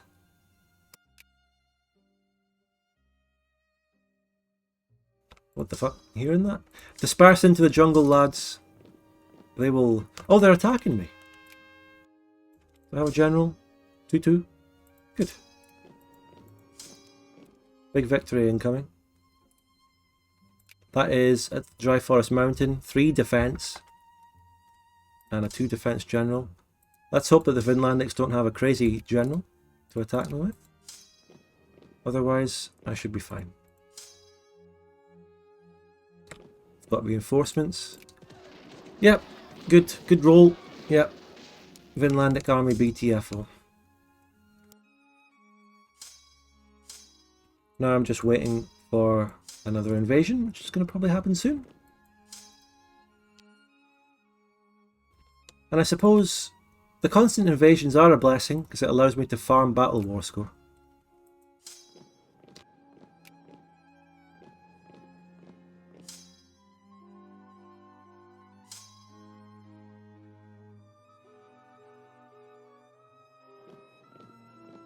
Going to uni would allow me to continue my passion for biology and set myself up for a high-paying and potentially beneficial to humanity job.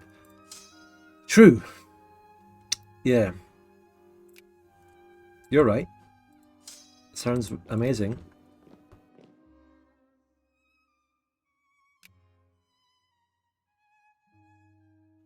But yeah, I don't know how it works down there in England when you have to take student loans and shit, I suppose, don't you?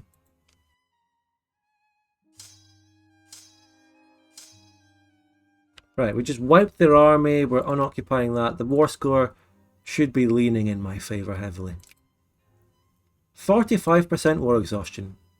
It doesn't feel like it. I feel like I've been kicking all the invading armies out. They're barely even blockading me, yet I have that much war exhaustion. That's a point that I've made about DoD fanfork many times, by the way. War exhaustion is massive in this mod.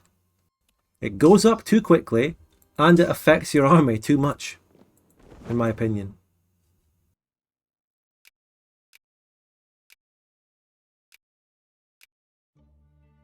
Do well in A-levels and not fuck up in an interview for a good unit should be relatively... Yeah, you'll be fine. You'll be fine. I mean, who actually gets denied into universities nowadays? They want everyone in a university. Well, I suppose they have to... Maybe not actually, because they need to make way for all the Chinese people, but... Look, everyone goes to university. It's not like they're exclusive or anything anymore.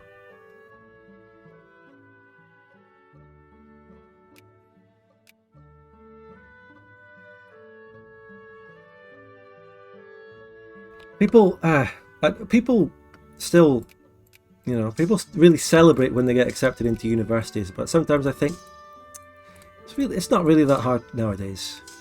I get celebrating when you got accepted into a university in 1952 or something, but universities are not really exclusive anymore. You might not get your first choice, but you get several choices and you'll get one of them, and that's it. They'll let anyone in. Even if you have to go to the University of American Samoa to get your degree, your law degree. Right, I think we should lower the tax burden on some of these people though, eh? We're making a lot of money. Tariffs are huge.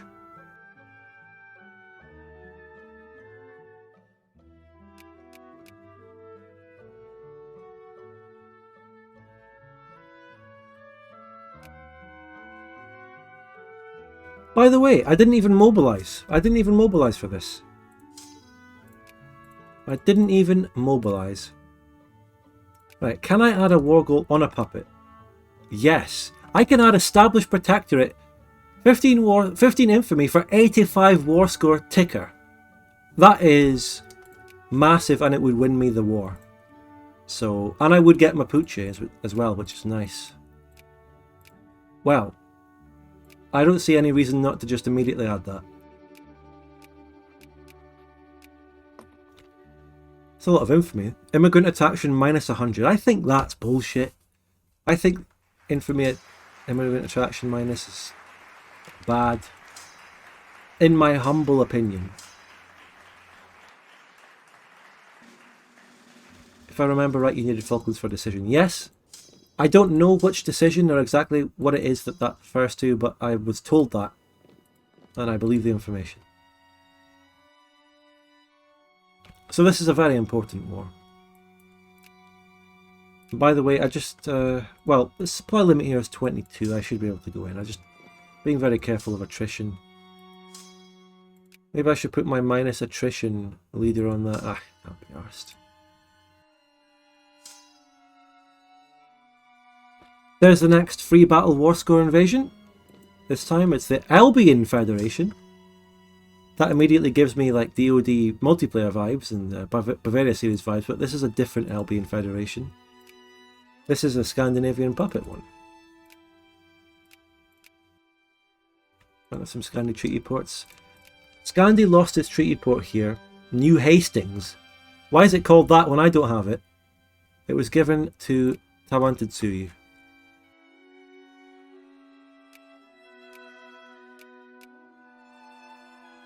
And by the way, I'm going to work on getting Tawantinsuyu out of the Burgundian sphere with all my sphere points.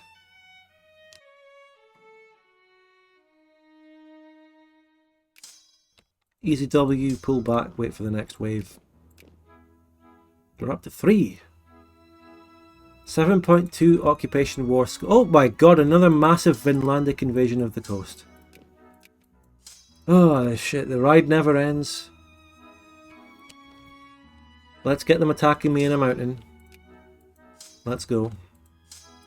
Fuck's sake.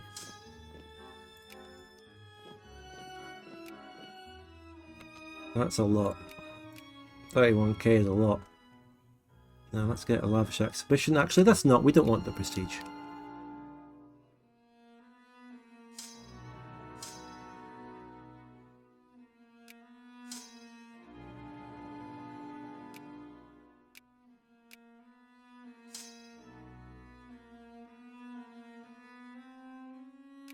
We already have the ticker without occupying all of the Mapuche, so that's good.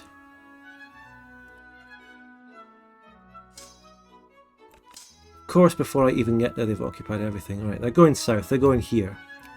So that opens up... Oh, I did get there. Okay, I will be defending that. Right, 5th of December. Okay. The 21k here going into that should be enough.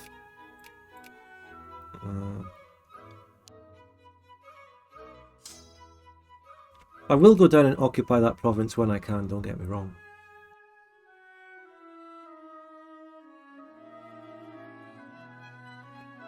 Right, 4th of December, reinforce.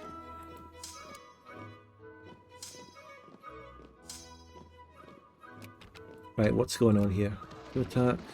This isn't much of a defense. This is... Oh, this is a hilly farmland. It's not that good. I mistook it for a mountain by what the terrain map mode looks like. My mistake. Should still be able to win it. That's a big roll. That is a big roll. That's a big goal. That is a big goal.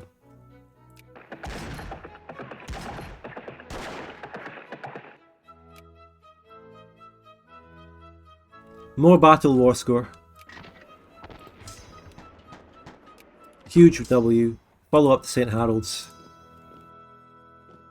Oh, that's another 17k Aragonese stack on my capital. Why are the Aragonese repeatedly going for the capital?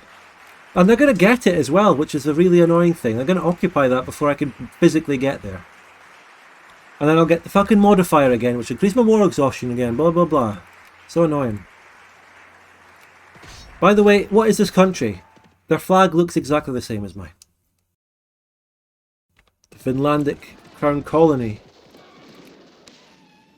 It's called Kingdom of Finland and it looks independent, but it's still a puppet.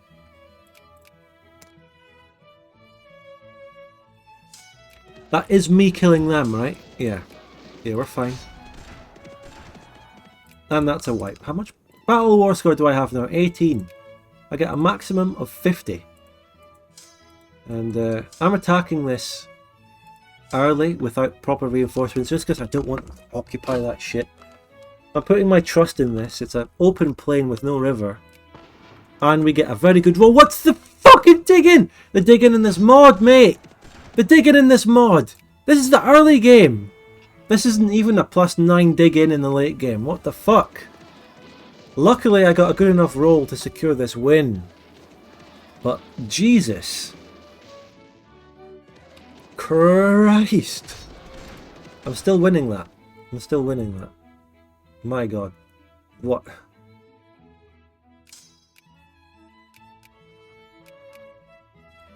Oh my god.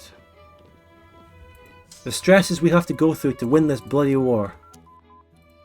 That's research done. Let's get... well, I can get my own dig-in tech. I think it's time to go for naval tech, because we will need a navy in the future. I know it's difficult. We don't really have... I don't know.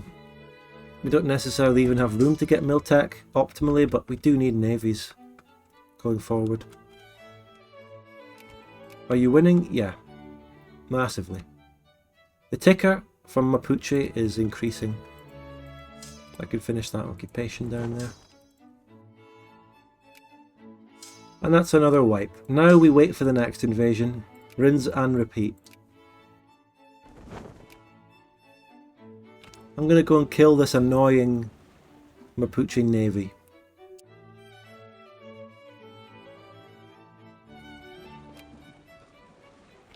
Burgundy would be welcome to join any time. Come on, Burgundy. If you would join, that would be great. But they won't.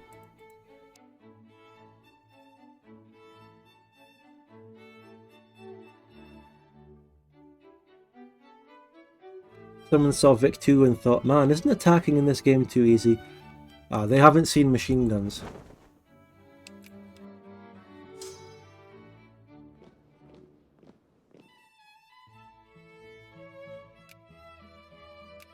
I think at this point in Scandinavia, they wouldn't...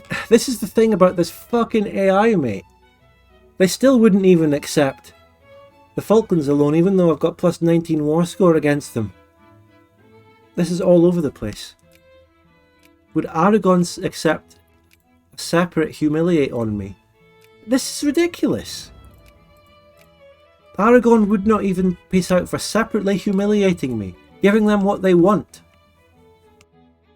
Mate, what?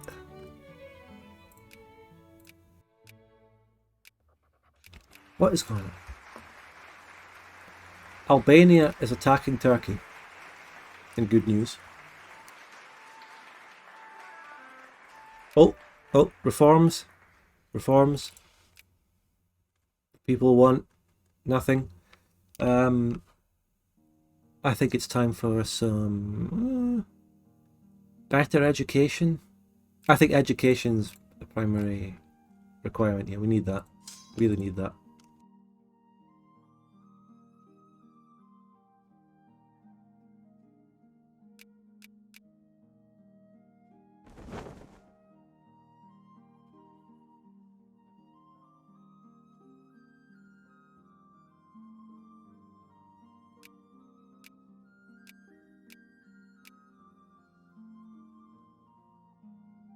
It's very sad how this war is throttling my immigration, you know, that's a big downside. I'm not getting any during the war. You know, we're missing out on so much immigration and pop growth just to take a tiny island, but the tiny island is necessary. We do need to take that for our event chains and shit.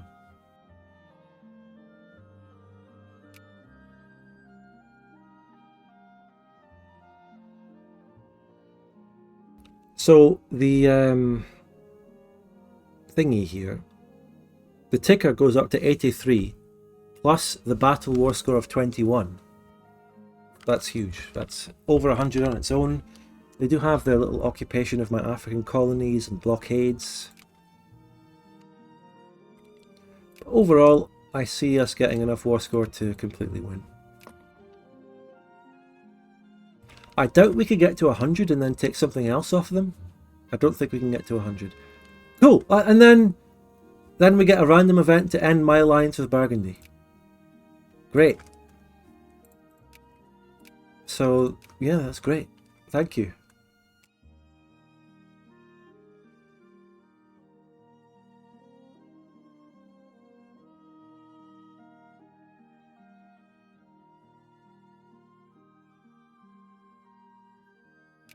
I think we speed through it. I think there's not much happening.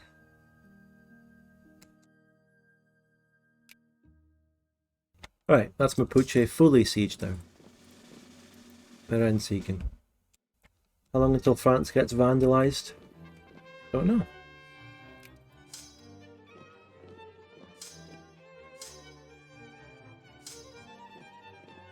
Oh, what's this? Ingrian March landing detected. Quick wipe.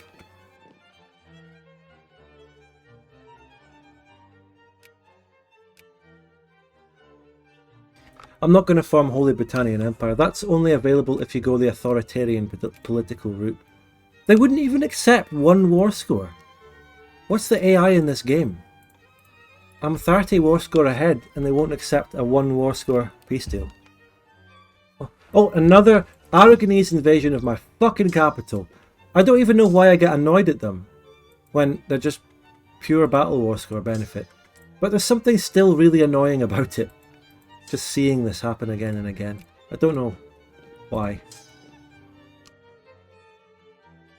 Just annoying because it's so... I guess it's annoying because it's just AI behaviour and it's so predictable and basic and stupid and doesn't make sense from their perspective. But yet they keep doing it and doing it. Even though it's beneficial for me, I don't feel like I'm winning by playing well when the AI just does this retardedness. But it's if the AI was really competent, then I would have no chance of winning this war. Because Scandi would actually send a concerted force of more than one stack and kill me. If it was a player, this is impossible. And you'd have to play the multiplayer strats of getting allies. Well, you know, watch the Bavaria series. But, you know, in this is what you have to do. Just keep farming. Keep farming. Battle war score 34. Occupy the state? What state? Oh yeah, true. No, yeah, you make a good point. They are less likely to accept when I'm not actually sieging the war goal. That's a fair point. Well, they would now accept it. But it took a lot of war score to get to that. But I'm gonna go...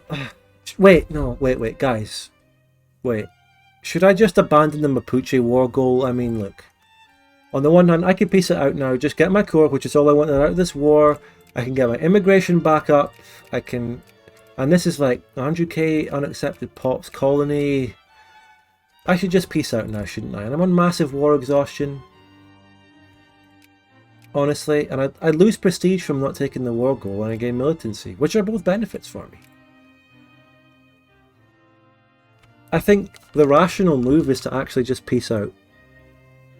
The Mapuche war goal was a ticker, right? So when you add a ticker, you do that just to get war score. You don't necessarily want to take it.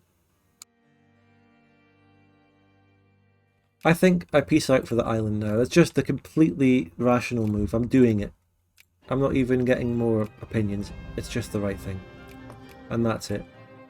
I can now do Conquest of the Desert. I can take Kurev Falurili. This one here. Nice. Kureleufu. That's a nice little boost. Yeah, it just makes complete sense. Tapped U actually has workers on it. 2.5k. Not bad. It's a wool province. I need to build my wool fucking industry on it. Wool factories. 1% chance. Yeah. I need that wool factory invention and I can get my wool industry. Huge. It's going to be huge, guys. Sad that I lost my African army in that though. Great victory though. Thank you everyone who believed in me. There were some big bets there. Let's see the result. So, winner. Okay, it looks like most people voted yes on me winning, and most of the channel points were voted on yes. So there weren't that many big wins or anything.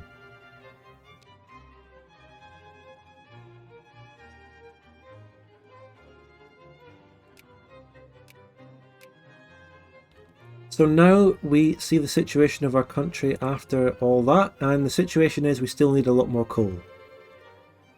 Even the amount of coal I have isn't enough in this African colony. Maybe it takes like a month for it to get really back up and running, because looking at my industry there, it seemed like I didn't have any.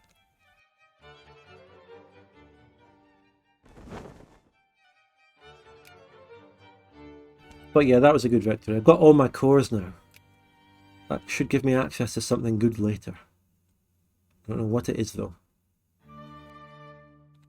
The St. Godwin Tunnel. Oh my god, building a tunnel under the Andes. Dynamite, steel railroad, drilling and blasting. Gain 4 level of railroad. Oh well. Not that good. Rename it. Oh, we renamed them to the Falklands. Oh, yes. Do those Scandinavians even have a core? No, they're going to assimilate if I can send people over. Oh. If I send some migrants over there. Beornian claims. I get claims in all of New Cornwall. All the way down there. I need to take decisions to colonize it though, probably. Don't I need to do this one here? What's it? The American Cone. I need CLM, NAN expansion, and the war policy is jingoism. I need to get some event first for some modifier, and then I can do that.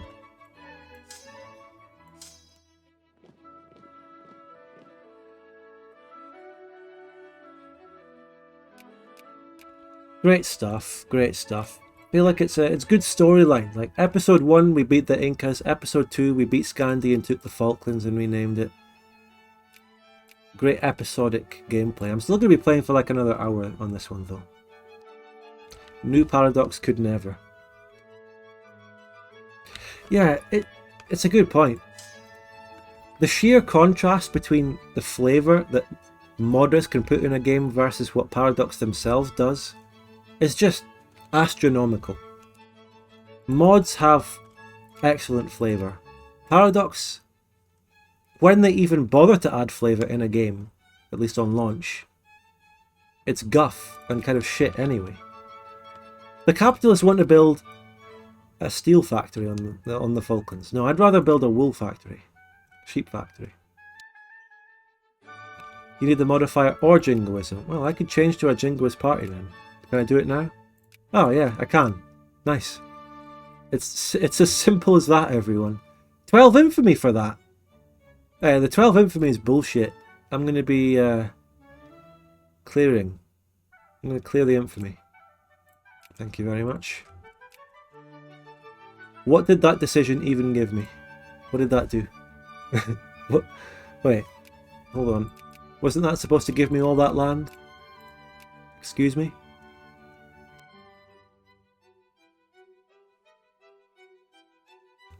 Guys, what? I already had cores. Wait. Oh! Oh, that gives me cores on everything, including Mapuche. Alright, okay. I'll take that. I'll take that. This makes it easier for me to get Mapuche later, even though they're a Scandi puppet. We'll see. Beornia at war with Spain. Oh, Spanish Treaty War of Tawantinsuyu. Go for it, lads. Yeah, do that. Do that. Oh my god, my industry. Oh no, this is an agrarian party. Oh god, no. Fuck that. Hold an election. Hold an election. Get rid of that. I need factories. Don't delete them. Don't delete them. Oh god. No, no, no, no, no, no, no, no, no, no, no, no. Can you deck Inca without Scandi because truce? I don't know what you mean. Well, they're in the Burgundian sphere. Scandi's friendly. I don't think Scandi would be able to intervene. I can expand elsewhere though. I can expand against other countries. Maybe I ought to attack Lotharingia with the aid of Amazonia instead. Oh god. It's over. Look, it's at least it's not laissez-faire. The cow barons got into power there. Not good.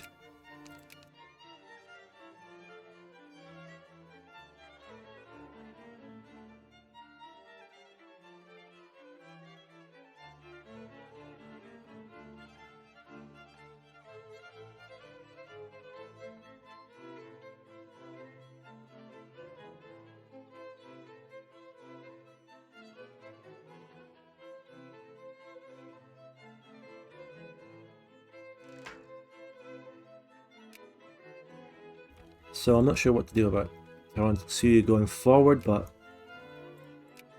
I do need the sulfur that they have, otherwise, well, they do have a bit of iron, but there's other places I can expand. It's not mandatory to keep expanding into the rest of Taiwan and Suyu. It's interesting to note that Burgundy... Oh, Burgundy did join. They didn't join immediately, but then they joined for status quo after, which is very weird behaviour. Of course, Spain actually technically sort of borders them because they have the protectorate, the viceroyalty, who themselves have 21 brigades. I don't know how the fuck the Incas got all the way up there. Like, oh, the viceroyalty didn't get called in. And I'm dropping out of GP status, which I don't know if that's a good or a bad thing. It's probably a good thing. It's probably a good thing.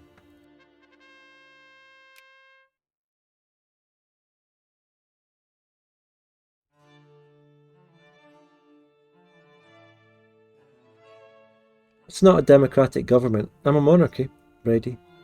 I'm a monarchy and I put the reactionary party of God in power. What do you think they're going to do?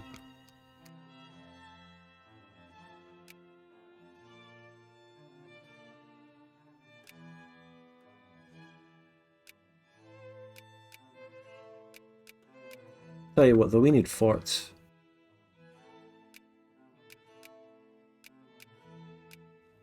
We need forts to defend against future naval invasions.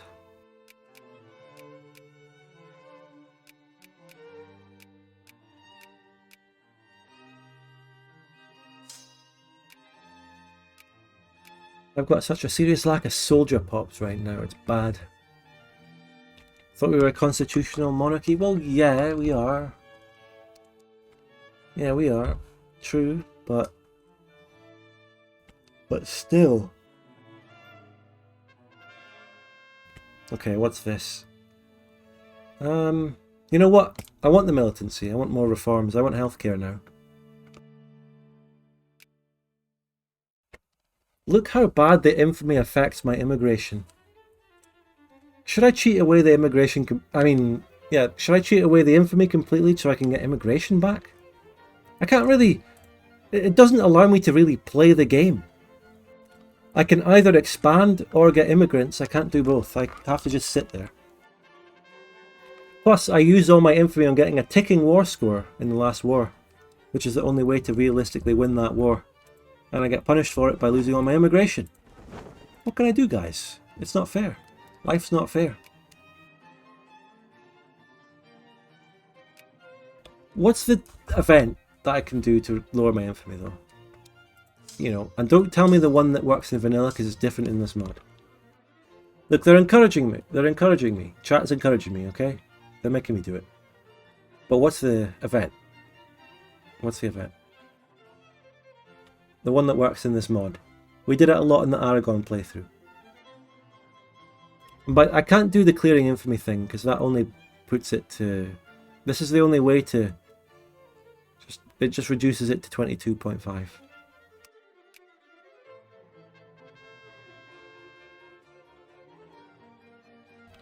I want the Conservatives to win, so that's something that limit full citizenship.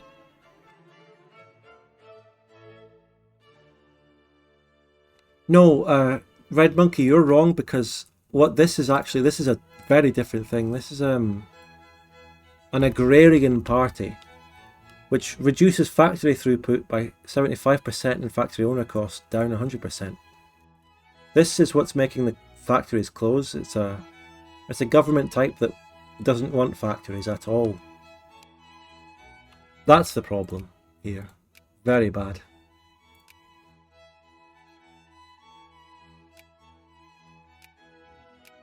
It's honestly, I like the fact that it's in the game. It's honestly not viable though. That event will make you go to war with Beornia. Oh yeah, that's true. Can you tell me what the event is though? Will it work?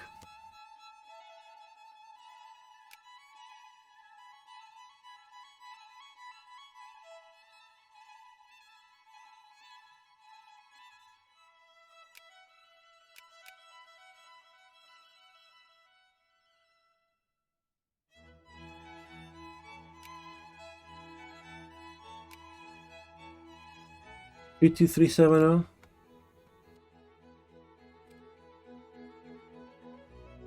So let me take a save first.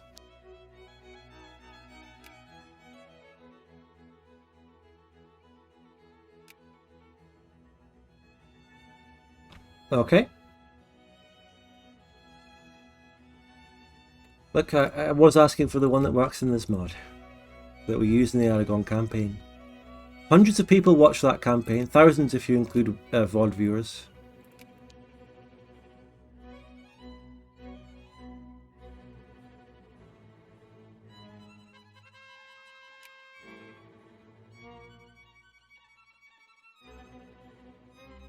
I made it up. I knew to be suspicious as soon as I saw the Rus at the end of your name. In the part 1 of this, I had 3 moderators in my chat, and there was a massive spam link from looking for a fucking, telling us to go to a, wait, yeah, the right party one this time. Good. Royalist, which is the Conservative, they are state capitalist, which is actually, having state capitalist is amazing. But Avalon, what can we make here? I think we make small arms, even if it can't be sustained. Falkland Islands should make clippers.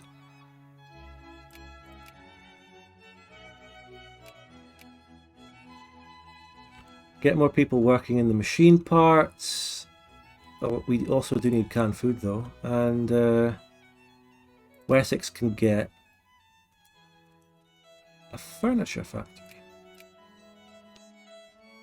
Explosives needs gunpowder. My gunpowder factory was deleted here. That's what I did lose. Upgrade the ports.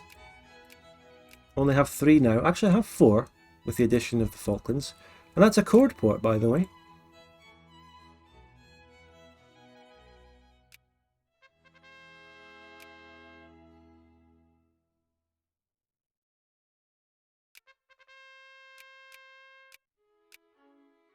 What tech to get next?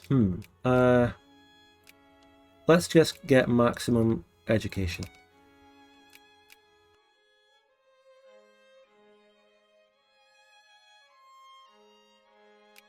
Any rebels coming up? Nah. We're very close to another social reform.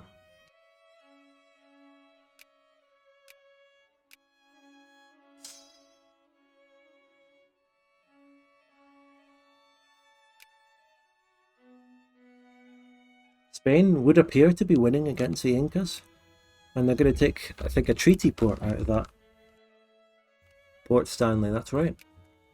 TGC, remember speaking of them and speaking of their province fuckery. TGC turned the Falklands into 7 provinces, including Port Stanley.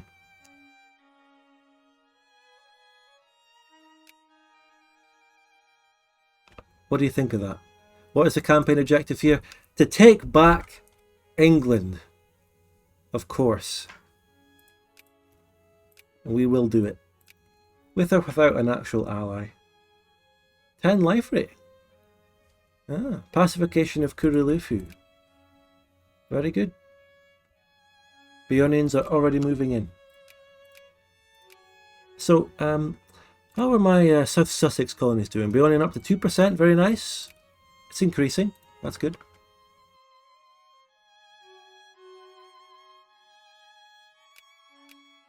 What will we do to get there? Follow the event chain, to be fair. But overall, just keep strengthening my country so that I can be strong enough to win when the time comes. And that's a very hard task.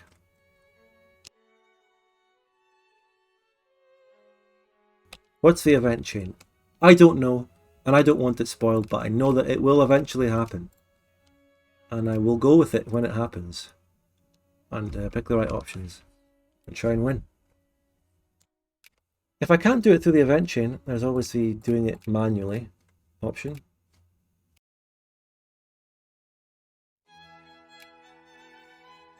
And my factories are building. I get machine parts and shit.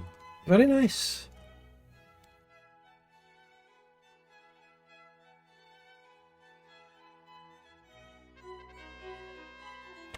Virality, perfect, amazing. Hello, Pico Man.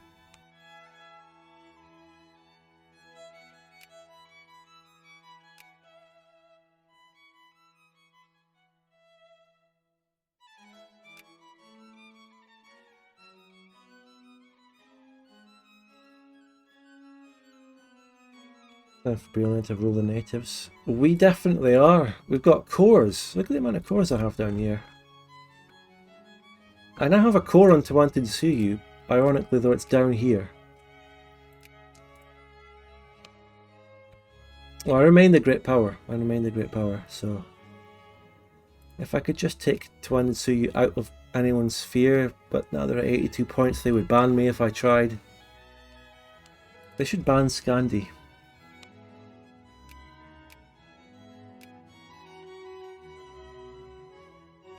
I'm a great power, so who should I sphere? Who's got RGOs up here? What have we got? Nothing. Oh, baby boom! The Church of Beornia is a very decentralised Christian confession with a lot of variation in creed and practices throughout Beornian parishes. The Anglican Convention was established by the monarchy during independence to regulate the faith under the supervision of the king, but it had few effects outside of the urban parishes. For example, in the interior, the cult of Saint Harold Godwinson, the last Anglo-Saxon king of England, spread following the preaching of Branson Cromwell.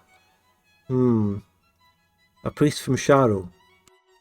The convention tried several times to have him revoked, but his charisma entitled him the support of the parish and the most devout throughout the country. One of his lasting legacies, besides the cult of Harold, was his insistence on marriage and birth, here we go, claiming as Abraham was promised to have his seed greatly multiply as the stars of the heavens and as the sand which is on the seashore. It was needed by the Beornians to abide by the decrees of God and multiply so that their seed shall possess the gate of their enemies. So, until 1862, so a 5-year massive baby boom in the country. How can I say no? And again, oh, it's a gradual thing. It's a gradual thing going down the coastline. One province at a time. Thank you, Le Doge.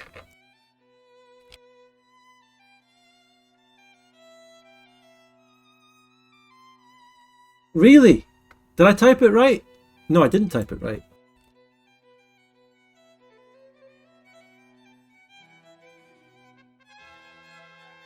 So, look at this. Beornian added as an accepted culture. 25% chance I'll gain militancy and 5 infamy? And that's what fucking happened! Mate, what is that event?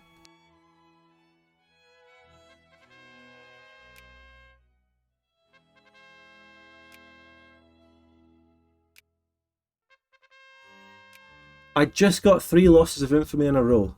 He made that up. It just gave me infamy. It gave me militancy, which allows me to pass a reform. That is one of the most insane events I've ever seen.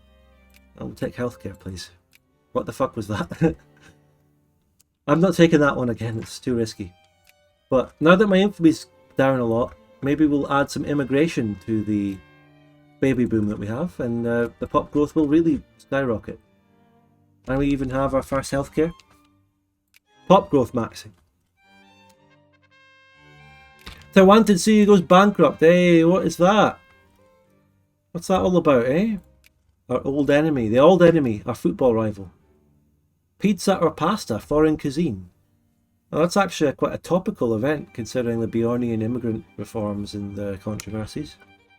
I think we should add pizza. There's nothing better than on a Saturday in Beornia going to the footy in the afternoon with the boys and then coming back having a pizza at night.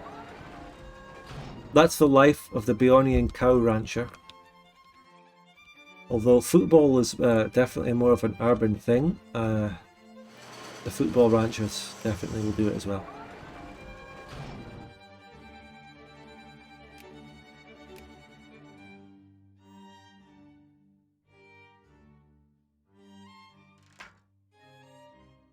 Okay, we got the same one again. How many times are we going to get that event?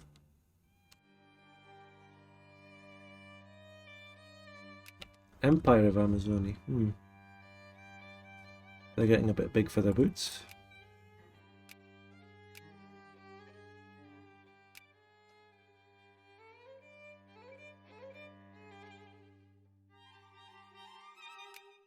Immigration? Is it happening? Bear in mind I've got like a plus 30% immigration modifier that lasts until like 1860. Or maybe later than that. The infamy effect on immigration is completely astronomical. It's huge. It's ridiculous. I'd love to see someone create English local cultures of Beornia like Beornian Scousers or Beornian Geordies. Yeah. Someone needs to write a whole book on Beornian lore.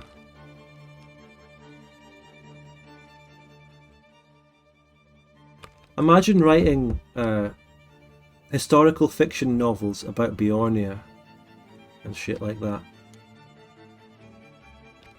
I would be down. I'd be down to read that.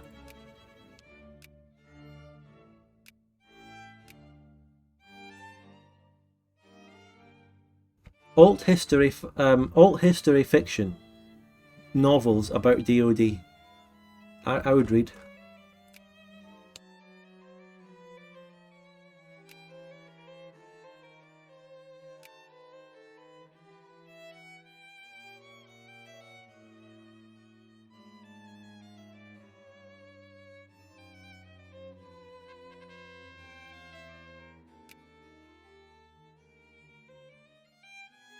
The country is definitely growing nicely, the pop growth is good, education's going up and focusing on education techs, the economy is very good. We've even managed to get together a decent industry, despite having no local RGOs of any worth in our country. We got good colonies, getting coal out here, we secured iron. One thing we don't actually have in the country is sulfur. There's sulfur in the Tawantin Suyu, but that's very complicated to get in the region of Kuntin Suyu. It's ironic because Kuntin Suyu is actually like slang, Beornian slang for Tawantin Suyu. They would chant it at the football match against them. And the Beornian FA would take measures against the racist chants of some Beornian fans. But it turns out, like, we're not being racist, innit? It's a real region in Tawantin Suyu. It's a real region. We're not being racist, innit? And then they were forced to drop that case and just allowed them to do that chant. Kuntin Suyu, Kuntin Suyu. You know, famous chant. It was chanted so many times in the war or the football match, depending on your opinion on what that was in part 1.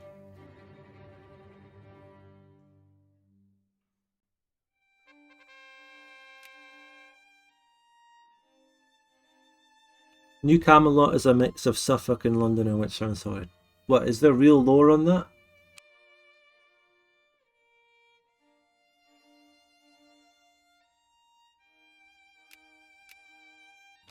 Did someone write the lore?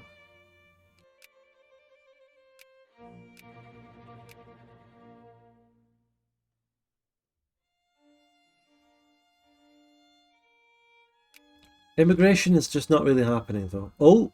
Change trade goods and Aethelwolf to cotton.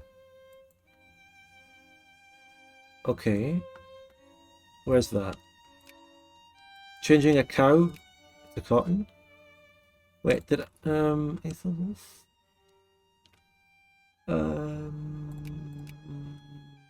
Which region is that? South Anglia.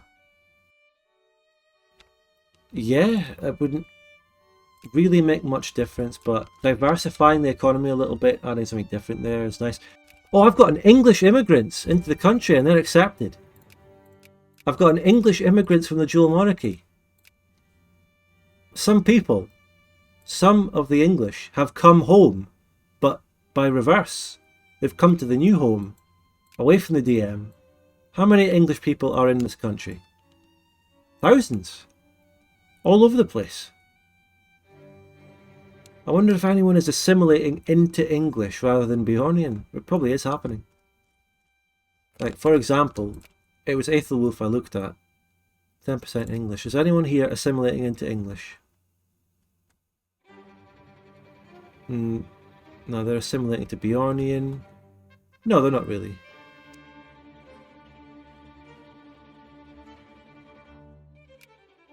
That could have...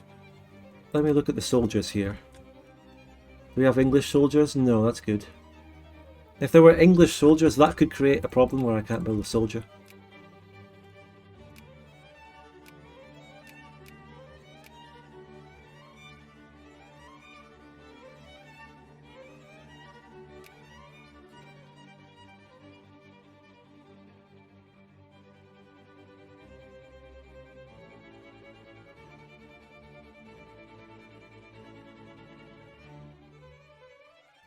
They're Catholic? Are they?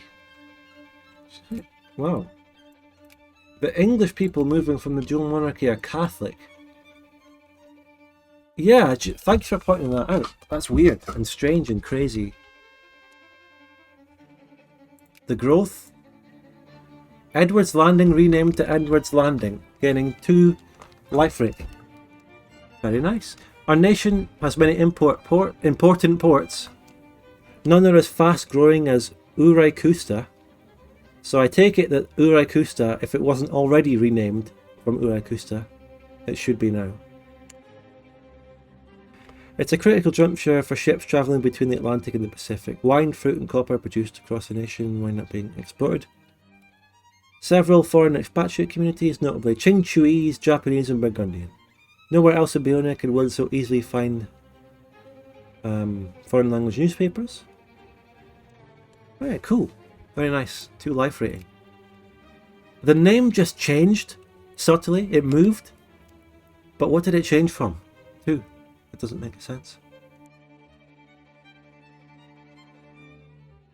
They say there were Beornia. They say there were Qingchuese Japanese communities, but it is mainly just Inca people. Still.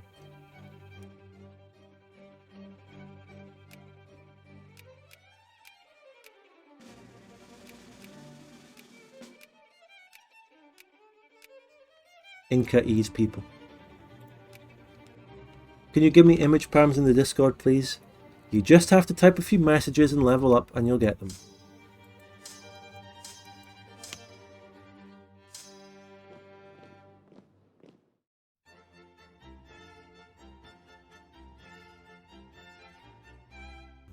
It's an automatic process and it's a very good system for filtering out bad people that come in, so that you cannot just instantly join the server and spam twerking black men everywhere. You have to level up a little bit before you can do that. So what's next? Well, for now I'm continuing to just build up the country. I wanted to attack Tuandansuyi, but I can't because it's in the sphere there. I could do more colonizing. I'm down to just do more colonizing. Or I could just sphere African countries, sort of do the scramble. That might be easier. I might just sphere. You know what? Screw it. I'm sphering. Let's try and remain a great power from now on. Let's just double down on it and become a great power and sphere Africa to do the scramble later. You can sort of inherit countries, right? Inherit. Do an expedition. Yeah, screw it. Go for it. Go for it.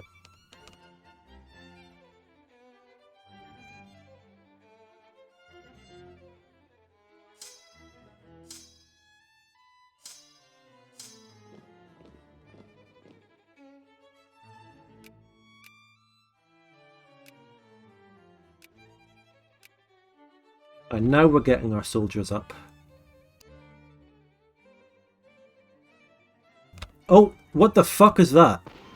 What the fuck is that? Beornian reactionaries. What?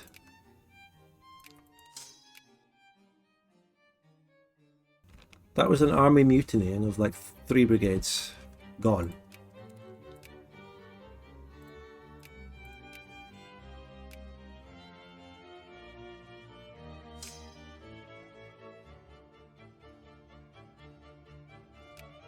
The reactionaries are conscious. The reactionaries are angry. I guess that's because of all the liberalisation of the country I've been doing.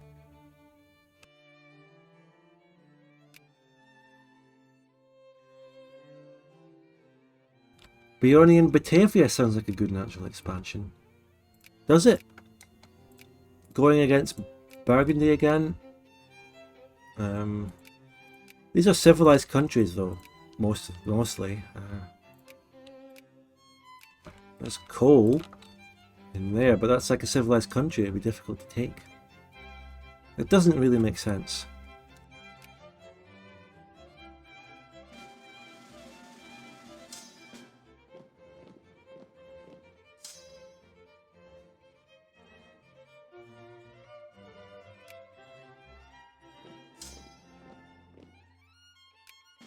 Alright, functionalism done. That's a great tech to have. I think next we might move on to the supply limit tech here.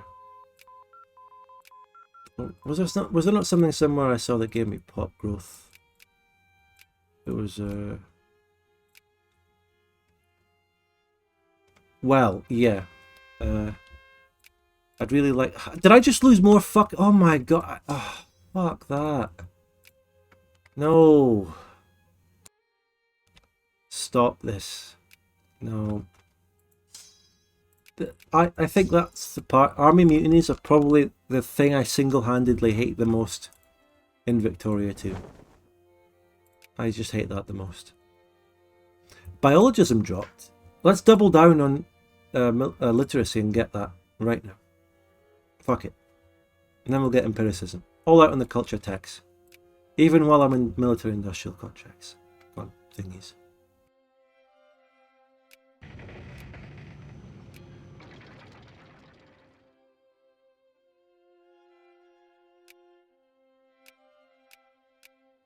Very nice comment, Tech Splitter. But do you know what that guy said about me? Does anyone know? People should know. If people still don't know that, they ought to know. I don't want to dredge things up. But if people don't know that, they should. It's a while ago now. It's over a year ago. San Salvador. Oh, that country seemed to be doing so well. One of the most united and biggest countries in America. And then it dies in true Latin American fashion. It's over. Es finito.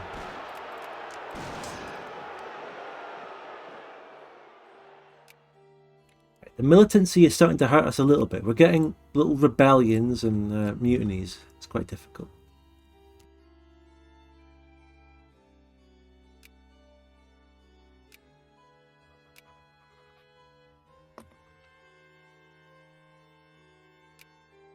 The three-way civil war in Papua New Guinea has just transferred into a status quo. They are three independent countries.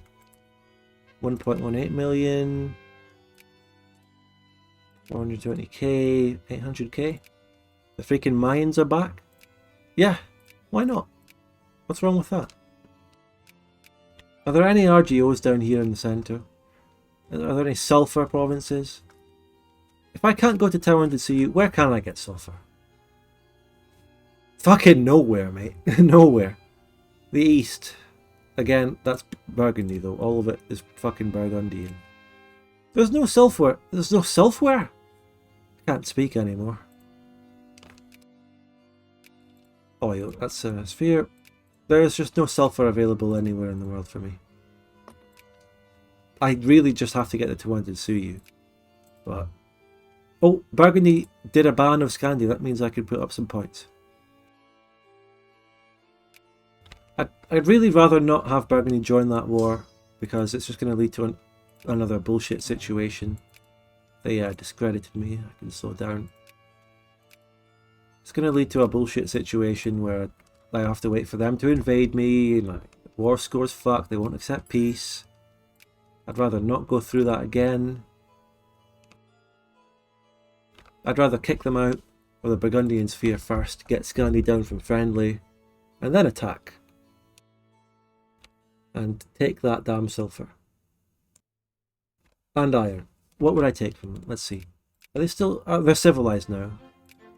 Poland got fucked. The deluge. It's... oh my god. It's genuinely over for Poland. Right. Region-wise, I want to take this one because it's got sulphur.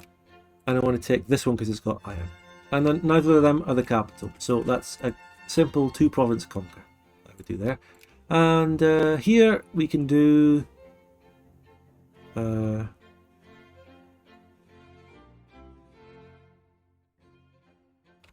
well, we don't have access to the next healthcare yet, so what could we do?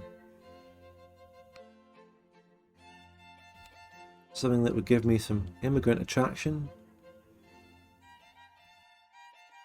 I think we could restrict child labour, that increases my education. Yeah.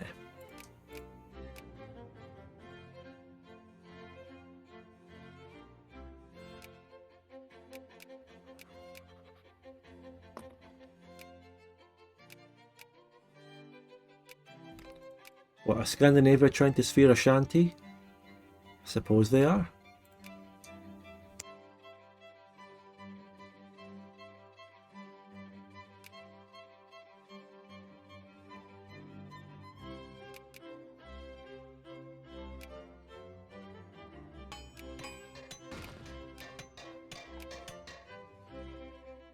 Immigration's going back up, everyone.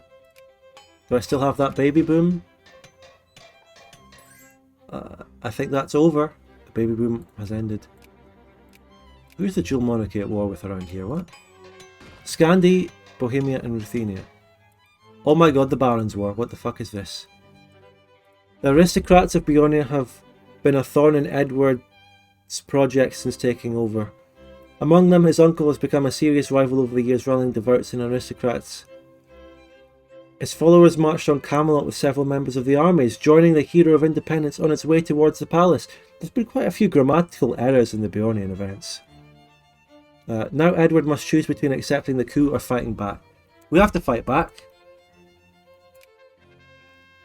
The Barons' coup. Cattle barons in Beornia have always been an important political and economic force in the country, refusing every attempt at modernising and scrutiny from the government on their feudal ways. They attempted to have the king's uncle take power by a coup, but were crushed in the attempt as Edward I refused to lay down his power. Now his uncle has been put under house arrest while many barons had their lands confiscated. Aye, we're going liberal. I haven't played DoD yet as I'm still new to Victory in general, but what 3 tips would you give... What 3 tips would you give for someone to be a better public speaker? I don't have 3 tips on that, mate. Not a particularly good one myself. It's a non sequitur. Wouldn't the uncle be more inclined to go home? No. England. Look. On the contrary. Look at this. Ending the coup means I can immediately do this. I can get all my cores. I got the cores. I got my own cores now. The next step is to enact them. Do I get revanchism? I'm going to get a lot of revanchism from that. Does that do anything good for me? The revanchism will be breathtaking.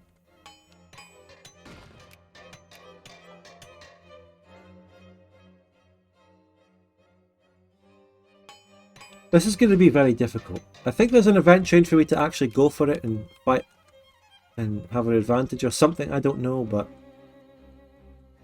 if I do it manually, we have to keep building up. And we now have decent immigration again, so you know, we're well on our way to 3 million pops. We will need a navy though. We will need a navy. So I need to invest in some naval tech. It could be a late game thing because of just how much we need to build up. But by the time we reach the late game, I won't have any viewers left, because people gradually just decline over the course of a whole series, until we're left with barely clinging on to 30 at like session 5 or something. It's hard to keep people through a campaign in the long haul. Quarantine that shit. Fuck it.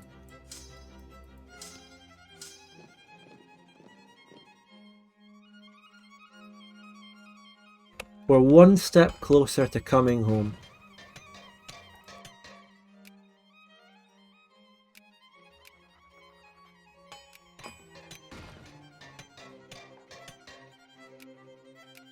I'm a lot better sphering the African nations instead of using infamy and taking them. Tawantin Sea is now fully sieged down.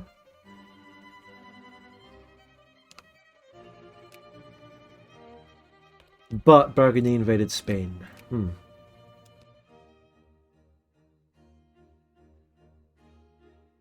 Event 37230 lets you trade 2 prestige for 5 infamy.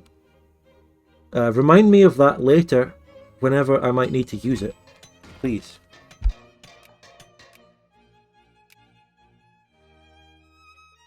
If only the AI was actually easy to ally. Yeah, I think throughout the entire DoD fanfuck playthroughs I've done, I've never been able to get a reliable ally, great power, that would actually join any of my wars, ever. It's just never happened. You have to either sphere people or be sphered. It's the only way. So, is there anyone in Europe I can start sphering to get an alliance? I don't think so. Look, if we look at the Great Power map mode. I mean, look at that. Everything around here is a Great Power. There's no way in.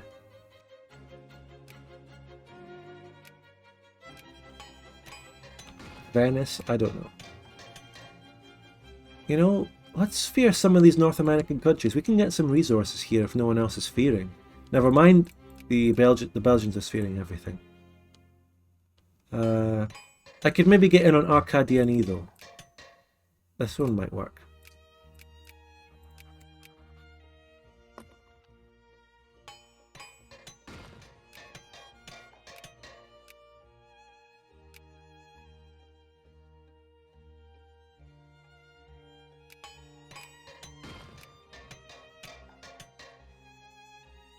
Trust thing was a good concept added to EU4. Yeah, it's...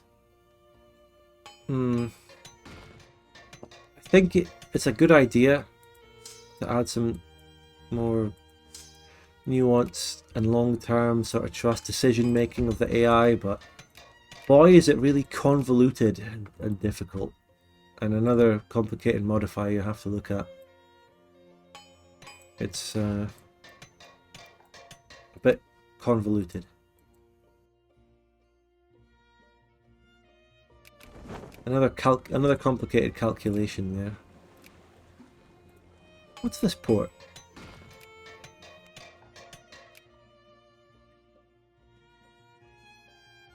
Well, the port of Montaron is actually located in my province of New Kent. There's a fun fact for you.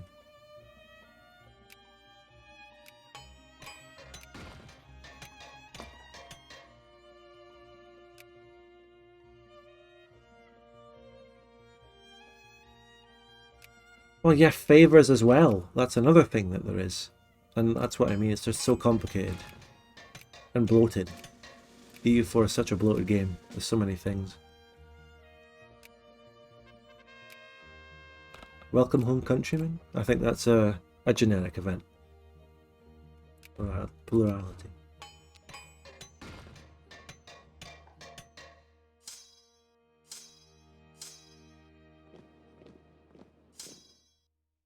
Favors are very simple. Well, maybe, but you can... They're not, actually. You get favors by helping a country, but you can also just generate them with... a diplomat out of nowhere.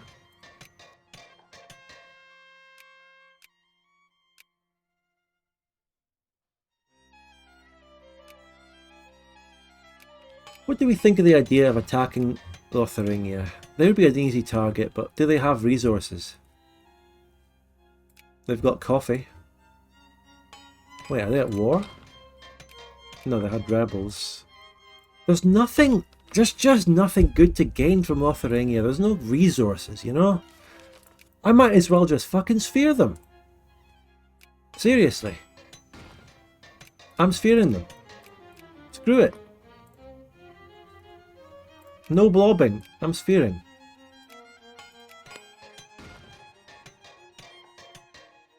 Prettying up the borders? They're pretty as they are. They're fine. Borders are fine, thank you very much.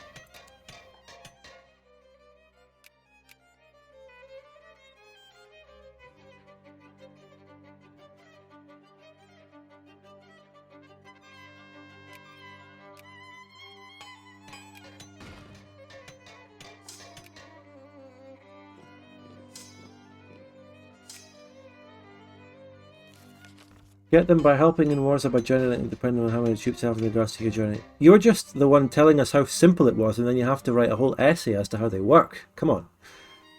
So, you cannot deny that EU4 and its mechanics are convoluted and bloated. I don't hate the game. And I even like to come back to it now and again to just blob around and play some sort of brain dead single player on it. Maybe now and again, but I would never dare play multiplayer in it again because the war is shit. What did Twente and Suyu lose? Nothing. Oh, they're not Sphere anymore. Oh shit. But they're friendly with me. I'm going to lower Scandinavia from being friendly. Twente and Suyu's open again, boys. We're back. We're going right into Twente and Suyu. The Sphere was removed. I'm taking my cores off them and I'm going to take that sulfur. Let's go. I'm going to do that as the last thing we do on the stream, and then I'll call it. Does anyone know if there are events to get better RGOs by conquering land? I don't know.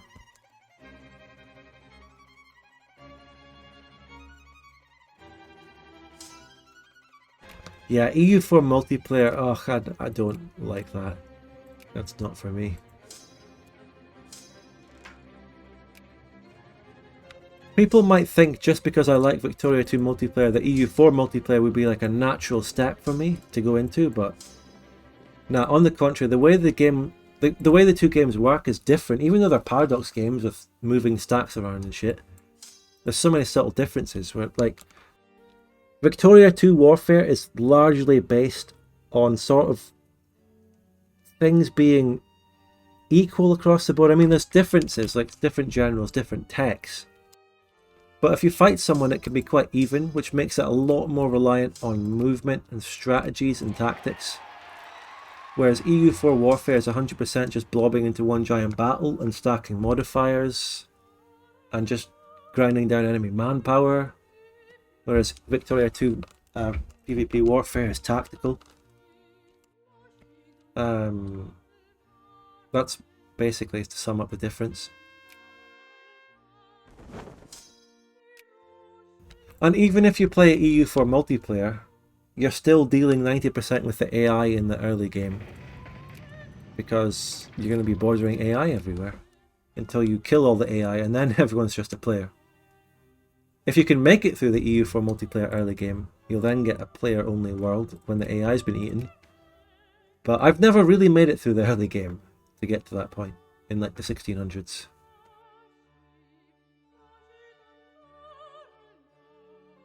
So, yeah, the prospect of EU4 multiplayer just fills me with despair.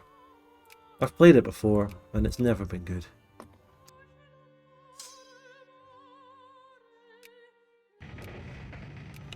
Just no.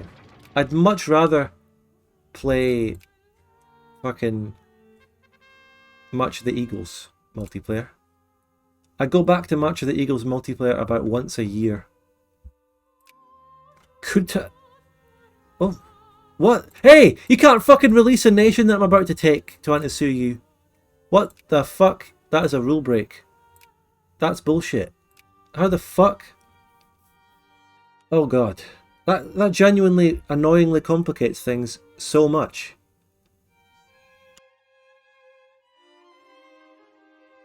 Every time Paradox does a dev clash in EU4. Well, at least they do dev clashes in EU4. Good on them for it, if they still do that. They don't play fucking Victoria 3. Or do they play Hoi 4? And by the way, I've heard in the grapevine that EU5 is being worked on. They're developing that right now, and it could be Johan Anderson. Maybe. But I just really wonder where they'll go with that. And I suppose whenever they do announce EU5, I'll be there to cover the announcement with PieChucker. I'm looking forward to that whenever it comes. And I'll be coming into EU4 with a sort of different perspective where I don't really like EU4. It might even be the opposite perspective to my Victoria perspective. Maybe like I don't like EU4 really. So if they change EU5 and make it very different, I might end up liking it. Imagine the position that would put me in. What the fuck is this? What? Tawantin Sea is literally nation ruining and releasing nations because they know I'm about to attack them. What a massive rule break. What the fuck? Nah, but imagine if they made EU5 in a direction that I actually want EU to go in because I didn't like EU4. And then I come out and like defend Paradox for these changes. They did another one! Look, fucking hell. And die-hard EU4 players end up hating me. Imagine the situation if that happened.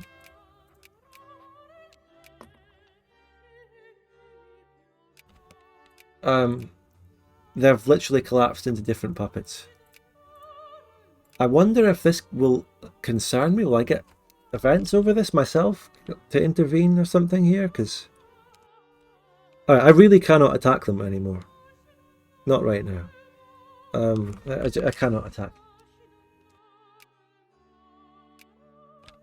I can reduce Scandy's influence in a position where I fucking kill you. Oh, you're an EU4 diehard, Pudges. It's okay if you are. You can admit it.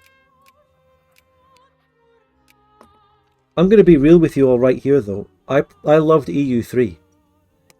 I played a lot more EU3 than... Well, I might have ended up playing EU4 more just because it's been out longer and I've come to it now and again over the years, but in early days, like just after I had gotten into Victoria 2, I also got into EU3 a bit because those were like the two main games at the time. I'd never got into CK2 though. And it's not because the game was bad or didn't appeal to me, I just never got around to playing it. But EU3 and Vic 2 are my OG Paradox games. EU4 was very mixed for me, didn't really like it. So if they abolish if they bring back the sliders, if they go in the EU3 direction, then I'm down with the EU5. If they go in a direction, bringing it back. But to be realistic here though, what do you think? What do you think Paradox would do with EU5, like being realistic and knowing modern Paradox? Because we can all make amazing theories like, oh my god, what if they make it true to EU3? What if they do great changes? But we know they're going to do something that fucks it up. It's a sad fucking realization. I mean, they've been sitting on EU4 for over a decade doing DLC after DLC. They've built that game up to such a massive point. What can they do with EU5? You know? Take the GTA comparison, right? GTA 5 has been out for year after year and they've done so much content for it and DLC and kept it going. But GTA 6, which is going to be like announced soon, they just set that in a different city, add different characters. It's a completely different game. There's no question over it being a sequel. But EU5 is going to be set in the same time period, going to have the same broad mechanics. What can they do to make a different game? After they've built up EU4 into some massive bloated mess, what can they do? You know, a new engine? Well, no, they always stick with the Clausewitz engine. They never fucking make a new engine. They haven't made a new engine since they moved from Europa to Clausewitz. They've certainly adapted Clausewitz quite a bit. And they've added a couple different things to it, but they stick with Clausewitz. Okay, good shout, Brady. They're going to add 3D characters. I think that's a very safe bet. They will add 3D characters. Very safe to say that. If you bet all your channel points on that right now, you'd be safe. 3D characters will 100% be added. Like, make that bet now, okay? I'm going to go out on a limb. I'm going to say, quote me on that. Quote me and Brady. come back to this moment when they've announced EU5. Clip this, okay? Listen, clip it. They're going to add CK3 and Victoria 3's ugly ass 3D models to EU5. 100% guarantee. Come back to this clip. As of right now, they have not announced EU5. We don't know what they're doing. I can guarantee that. Clip it and remember it. That will be added. And that'll be one of the ways in which they make this sequel.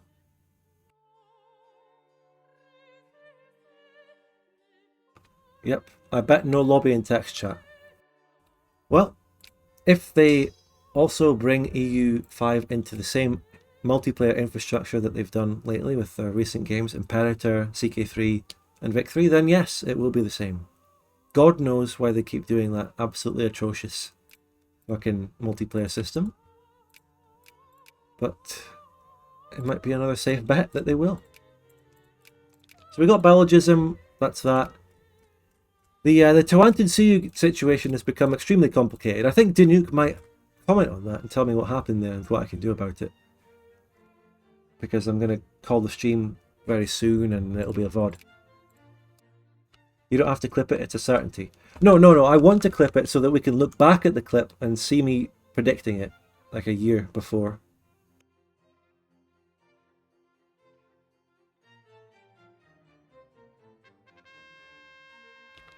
Plurality, beautiful. More research points. Is there anything to do with Beornia other than retaking England? No, Pico Man, there is a path where you can form a gigantic South American nation. But that should be if I go as the authoritarian barons path. So, not sure if anyone mentioned this, but there is an event in Vanilla where you sphere a puppet of another nation, you're able to free them for 2 to 3 infinity. No, yeah, yes. Yeah, I know about that one. It's a good one. There isn't... Actually, I should maybe try to do that to Mapuche so I don't have to fight Scandinavia over that. I should try and break Mapuche out of Scandi's sphere, to be honest. It's good that you should mention that.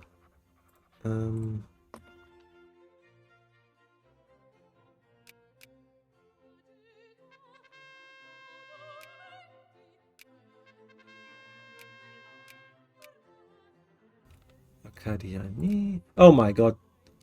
Just when I was feeling some of these places, a massive all-out war has broken out between all of the Plantagenetian countries and the Belgian Confederacy.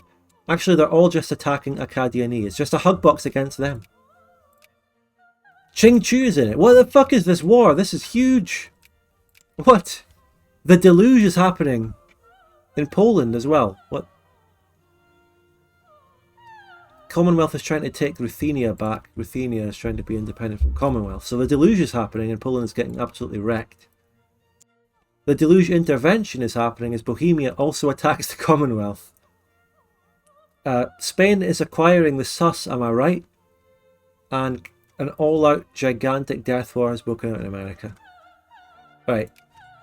I'm so mind-boggled by everything that's just happened that I might call it here. Call the stream. What is going on? I will pause it now and we can have some comfy chatting before I go. What's up with the 3D models that people are complaining about? I don't know anything about that. Well, they're the models in CK3 and in Victoria 3.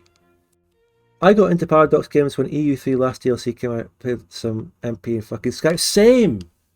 I've played multiplayer EU3 in Skype, mate. I did as well. I played Victoria 2 multiplayer in Skype way back as well, before I played on... Or did I... No, I first played with TeamSpeak, but I also played with Skype with different people. Like small games, co-op, fun stuff. Not was a fan of EU4 when it came out, but I still got some friends in the MB community, so drive me into the game.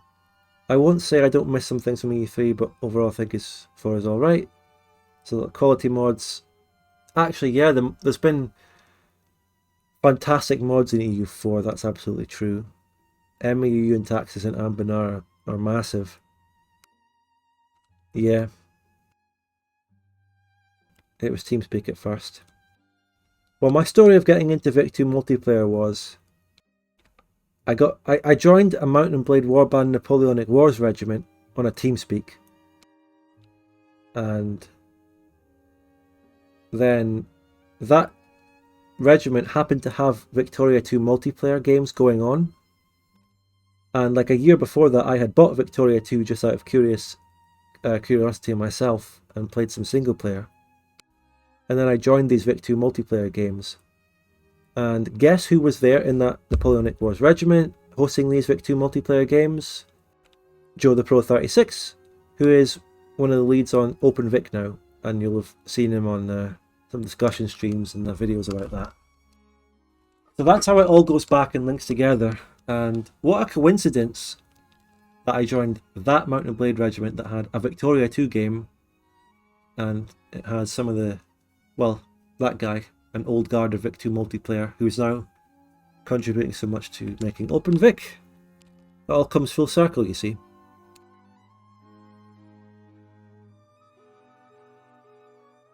If mods are the only thing that makes your game playable and tolerable, then we have a sad issue there. Well mate, that applies to Victoria 2, you know. Well, it doesn't really. I mean, the vanilla of EU4 and Victoria 2 aren't exactly terrible, but you really need mods in order to get a proper enjoyable experience out of them. How is Open Vic coming? Absolutely fine. We've had to say goodbye to our community manager Catalyst because he's gone off to focus on massive changes that are happening in his real life, but we'll talk about that in either a discussion stream on Open Vic or a video update soon. But yeah, good things happening in Open Vic, and the sad loss of one of our great members who has made some great contributions to it. Join the Discord. Join the Discord for that to see some latest announcements and all that. There will be a dev diary in November. The November dev diary will come eventually. It will happen. But yeah, good times. Anyone got any last minute subs and donations before I go?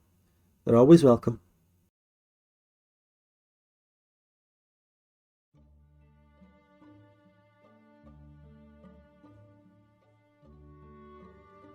Open Vic is going well.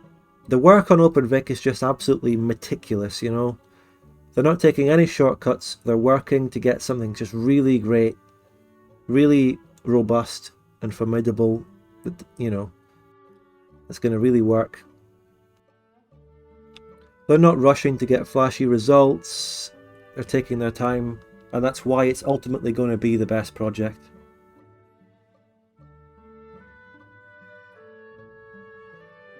Even if there are others out there that are really coping and trying to get something out as soon as they possibly can, Open Vic will win.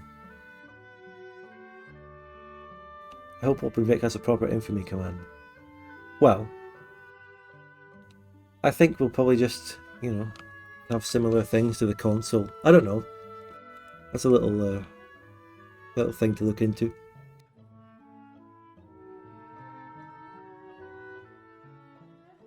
Can we have a betting ring? For what? We have a betting ring here on the channel point predictions.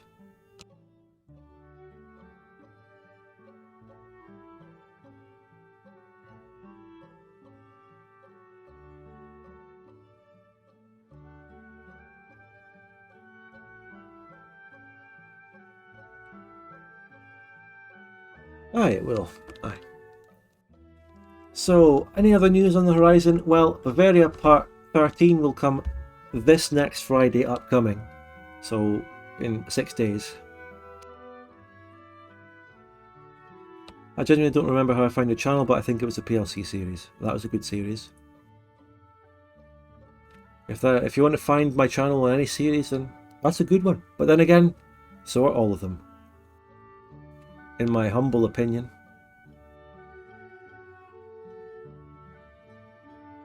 Want a prediction? Then bring me war. Now we're wrapping up the stream. We're calling it.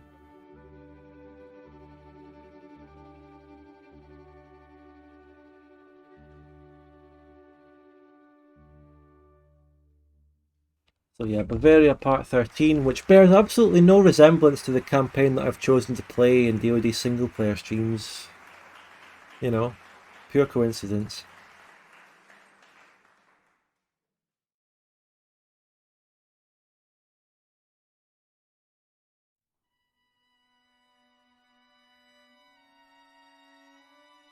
Well, here's something we can mention. I recently saw that this guy who developed a game called Age of Civilizations 2 or something is working on an Age of History 3. There's a new game coming out there. So there's this game called Age of Civilizations 2. I mentioned it on the OpenVic Discord yesterday that this Age of History 3 is being developed. Then today someone on the OpenVic Discord alerted me to some previous drama between Isoro Productions and this game, the maker of this game, made by one person. And I had absolutely no idea about it. This was a big thing in like 2019 over this game. This is like a grand strategy game, which I've never played, which is allegedly a cheap EU4 copy sort of thing, which sounds a bit harsh. But I've never played it and I didn't know anything about this. Seemed like quite a big drama that happened between ISP and that. Does anyone know? Has anyone heard of that?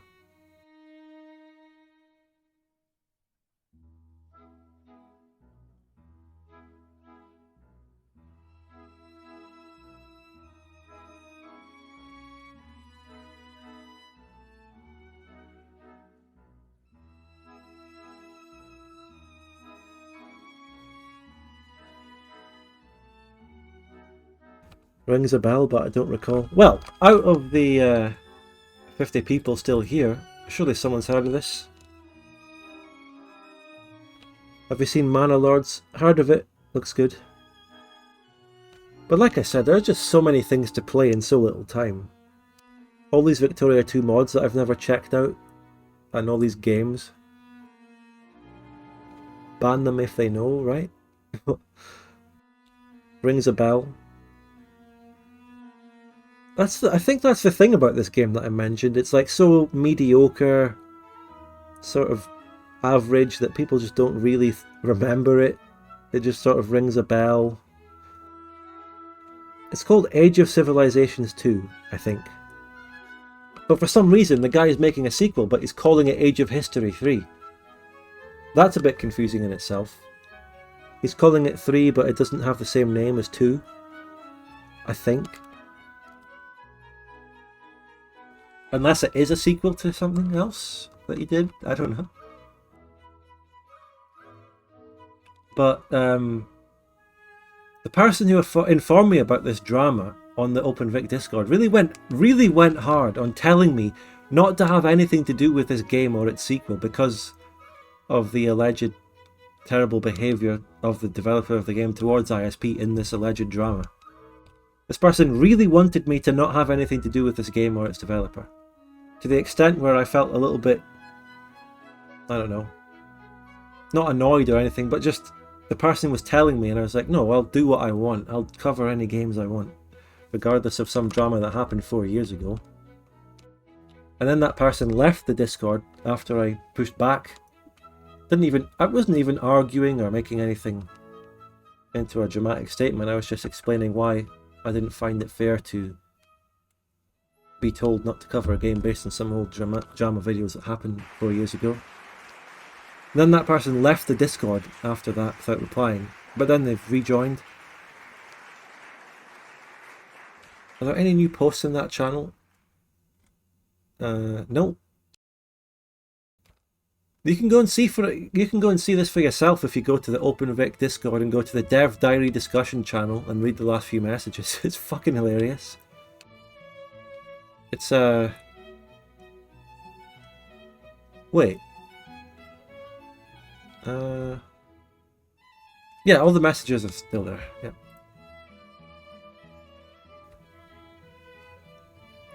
I don't want drama. I don't want to incite any drama with that, though. I think this whole thing's funny. Go and read those messages if you're in that Discord. It's funny. Yeah, that's the name of the video. Inkalim. Age of Civilizations 2, the game nobody wanted. What happened was that ISP made that video, which was quite critical of the game and sort of made fun of it.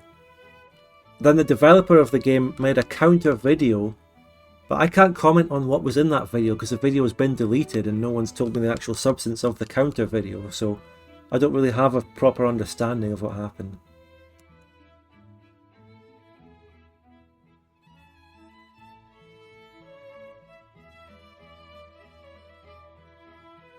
Doesn't seem like such a big deal at all, this little thing that happened. You know, the Bokoan drama and all this, that's way more important to me. Yet nobody outside of our little niche community seems to care about that, even though it was a really, really terrible thing that he did. But no one cares. I'm on my own there.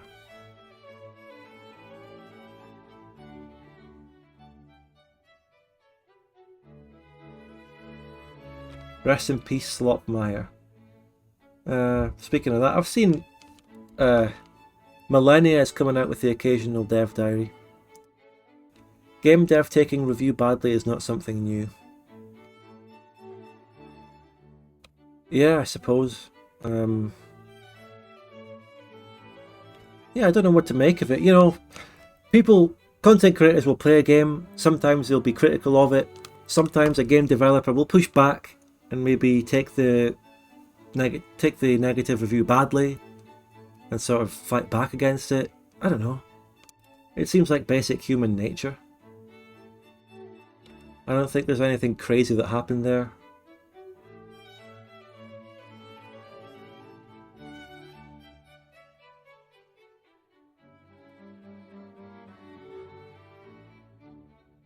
The iSorter production style of video is very casual and funny anyway.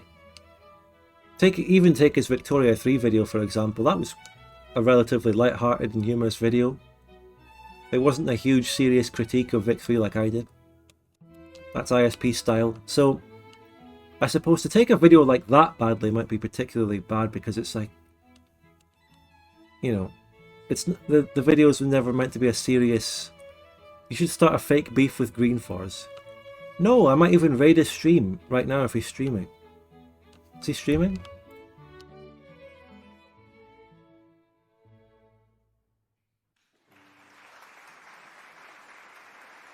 Some of that drama that we're talking about here, the ISP and Age of Civilization thing, he posted quite a bit about it on Twitter. It spilled over onto Twitter quite a lot. But this was in 2019. This is ages ago. And now that guy is making a new sequel. So we'll see where that goes. And I'll check in and see the development of that game and point it out now and again. Maybe have a look. Read dev diaries and all the usual. What am I looking for? Right. Screen for streaming. Nope.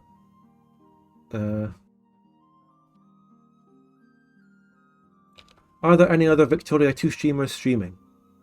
Yes, there is. Yeah. There's a guy called Anti-Riusis streaming Vic 2 right now. I'm going to go and raid him to end the stream here. No, yeah, Greenforce is actively streaming. Check him out. He actually does multiplayer.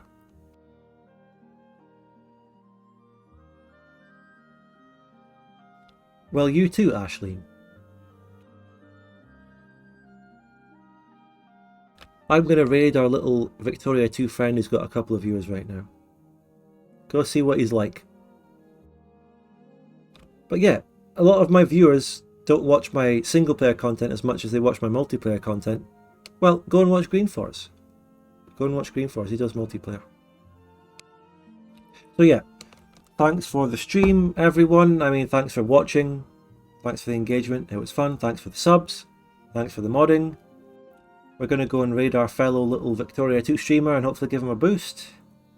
Say hello. Be kind. Don't make it all about me when you go in the chat. You know, don't go there just to talk about me and shit. Go there, check out that stream. If it's good, stay. If not, do what you want.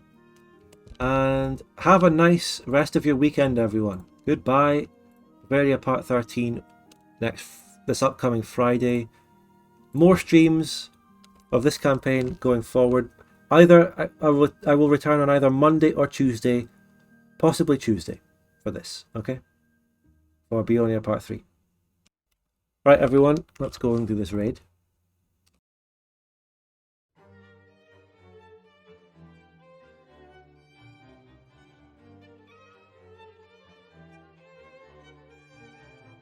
He's playing Spain in what looks... No, he's playing multiplayer.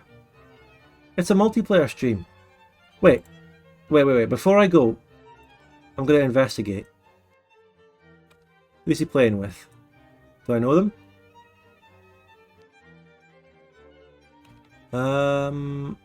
I've seen some of the names in that chat before. Okay, what campaign? What server could this be happening? I don't care. I'll just go and watch. This is multiplayer. He's playing. He's playing Spain in multiplayer. Check it out. Bye, everyone. Enjoy the raid. Bye. Bye.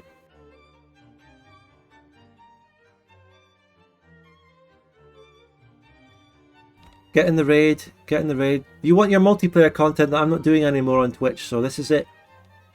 This is it. Okay. Check it out, everyone. Bye.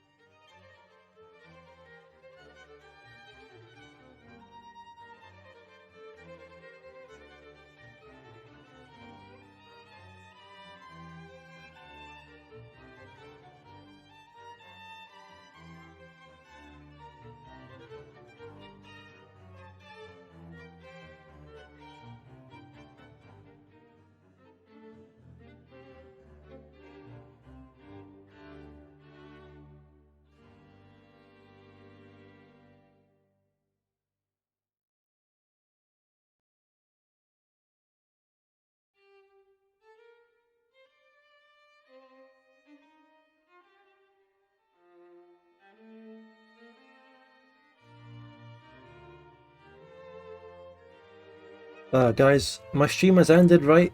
The raid happened. Yeah? Or are you still here? It look... What? This is over, right? You're not here.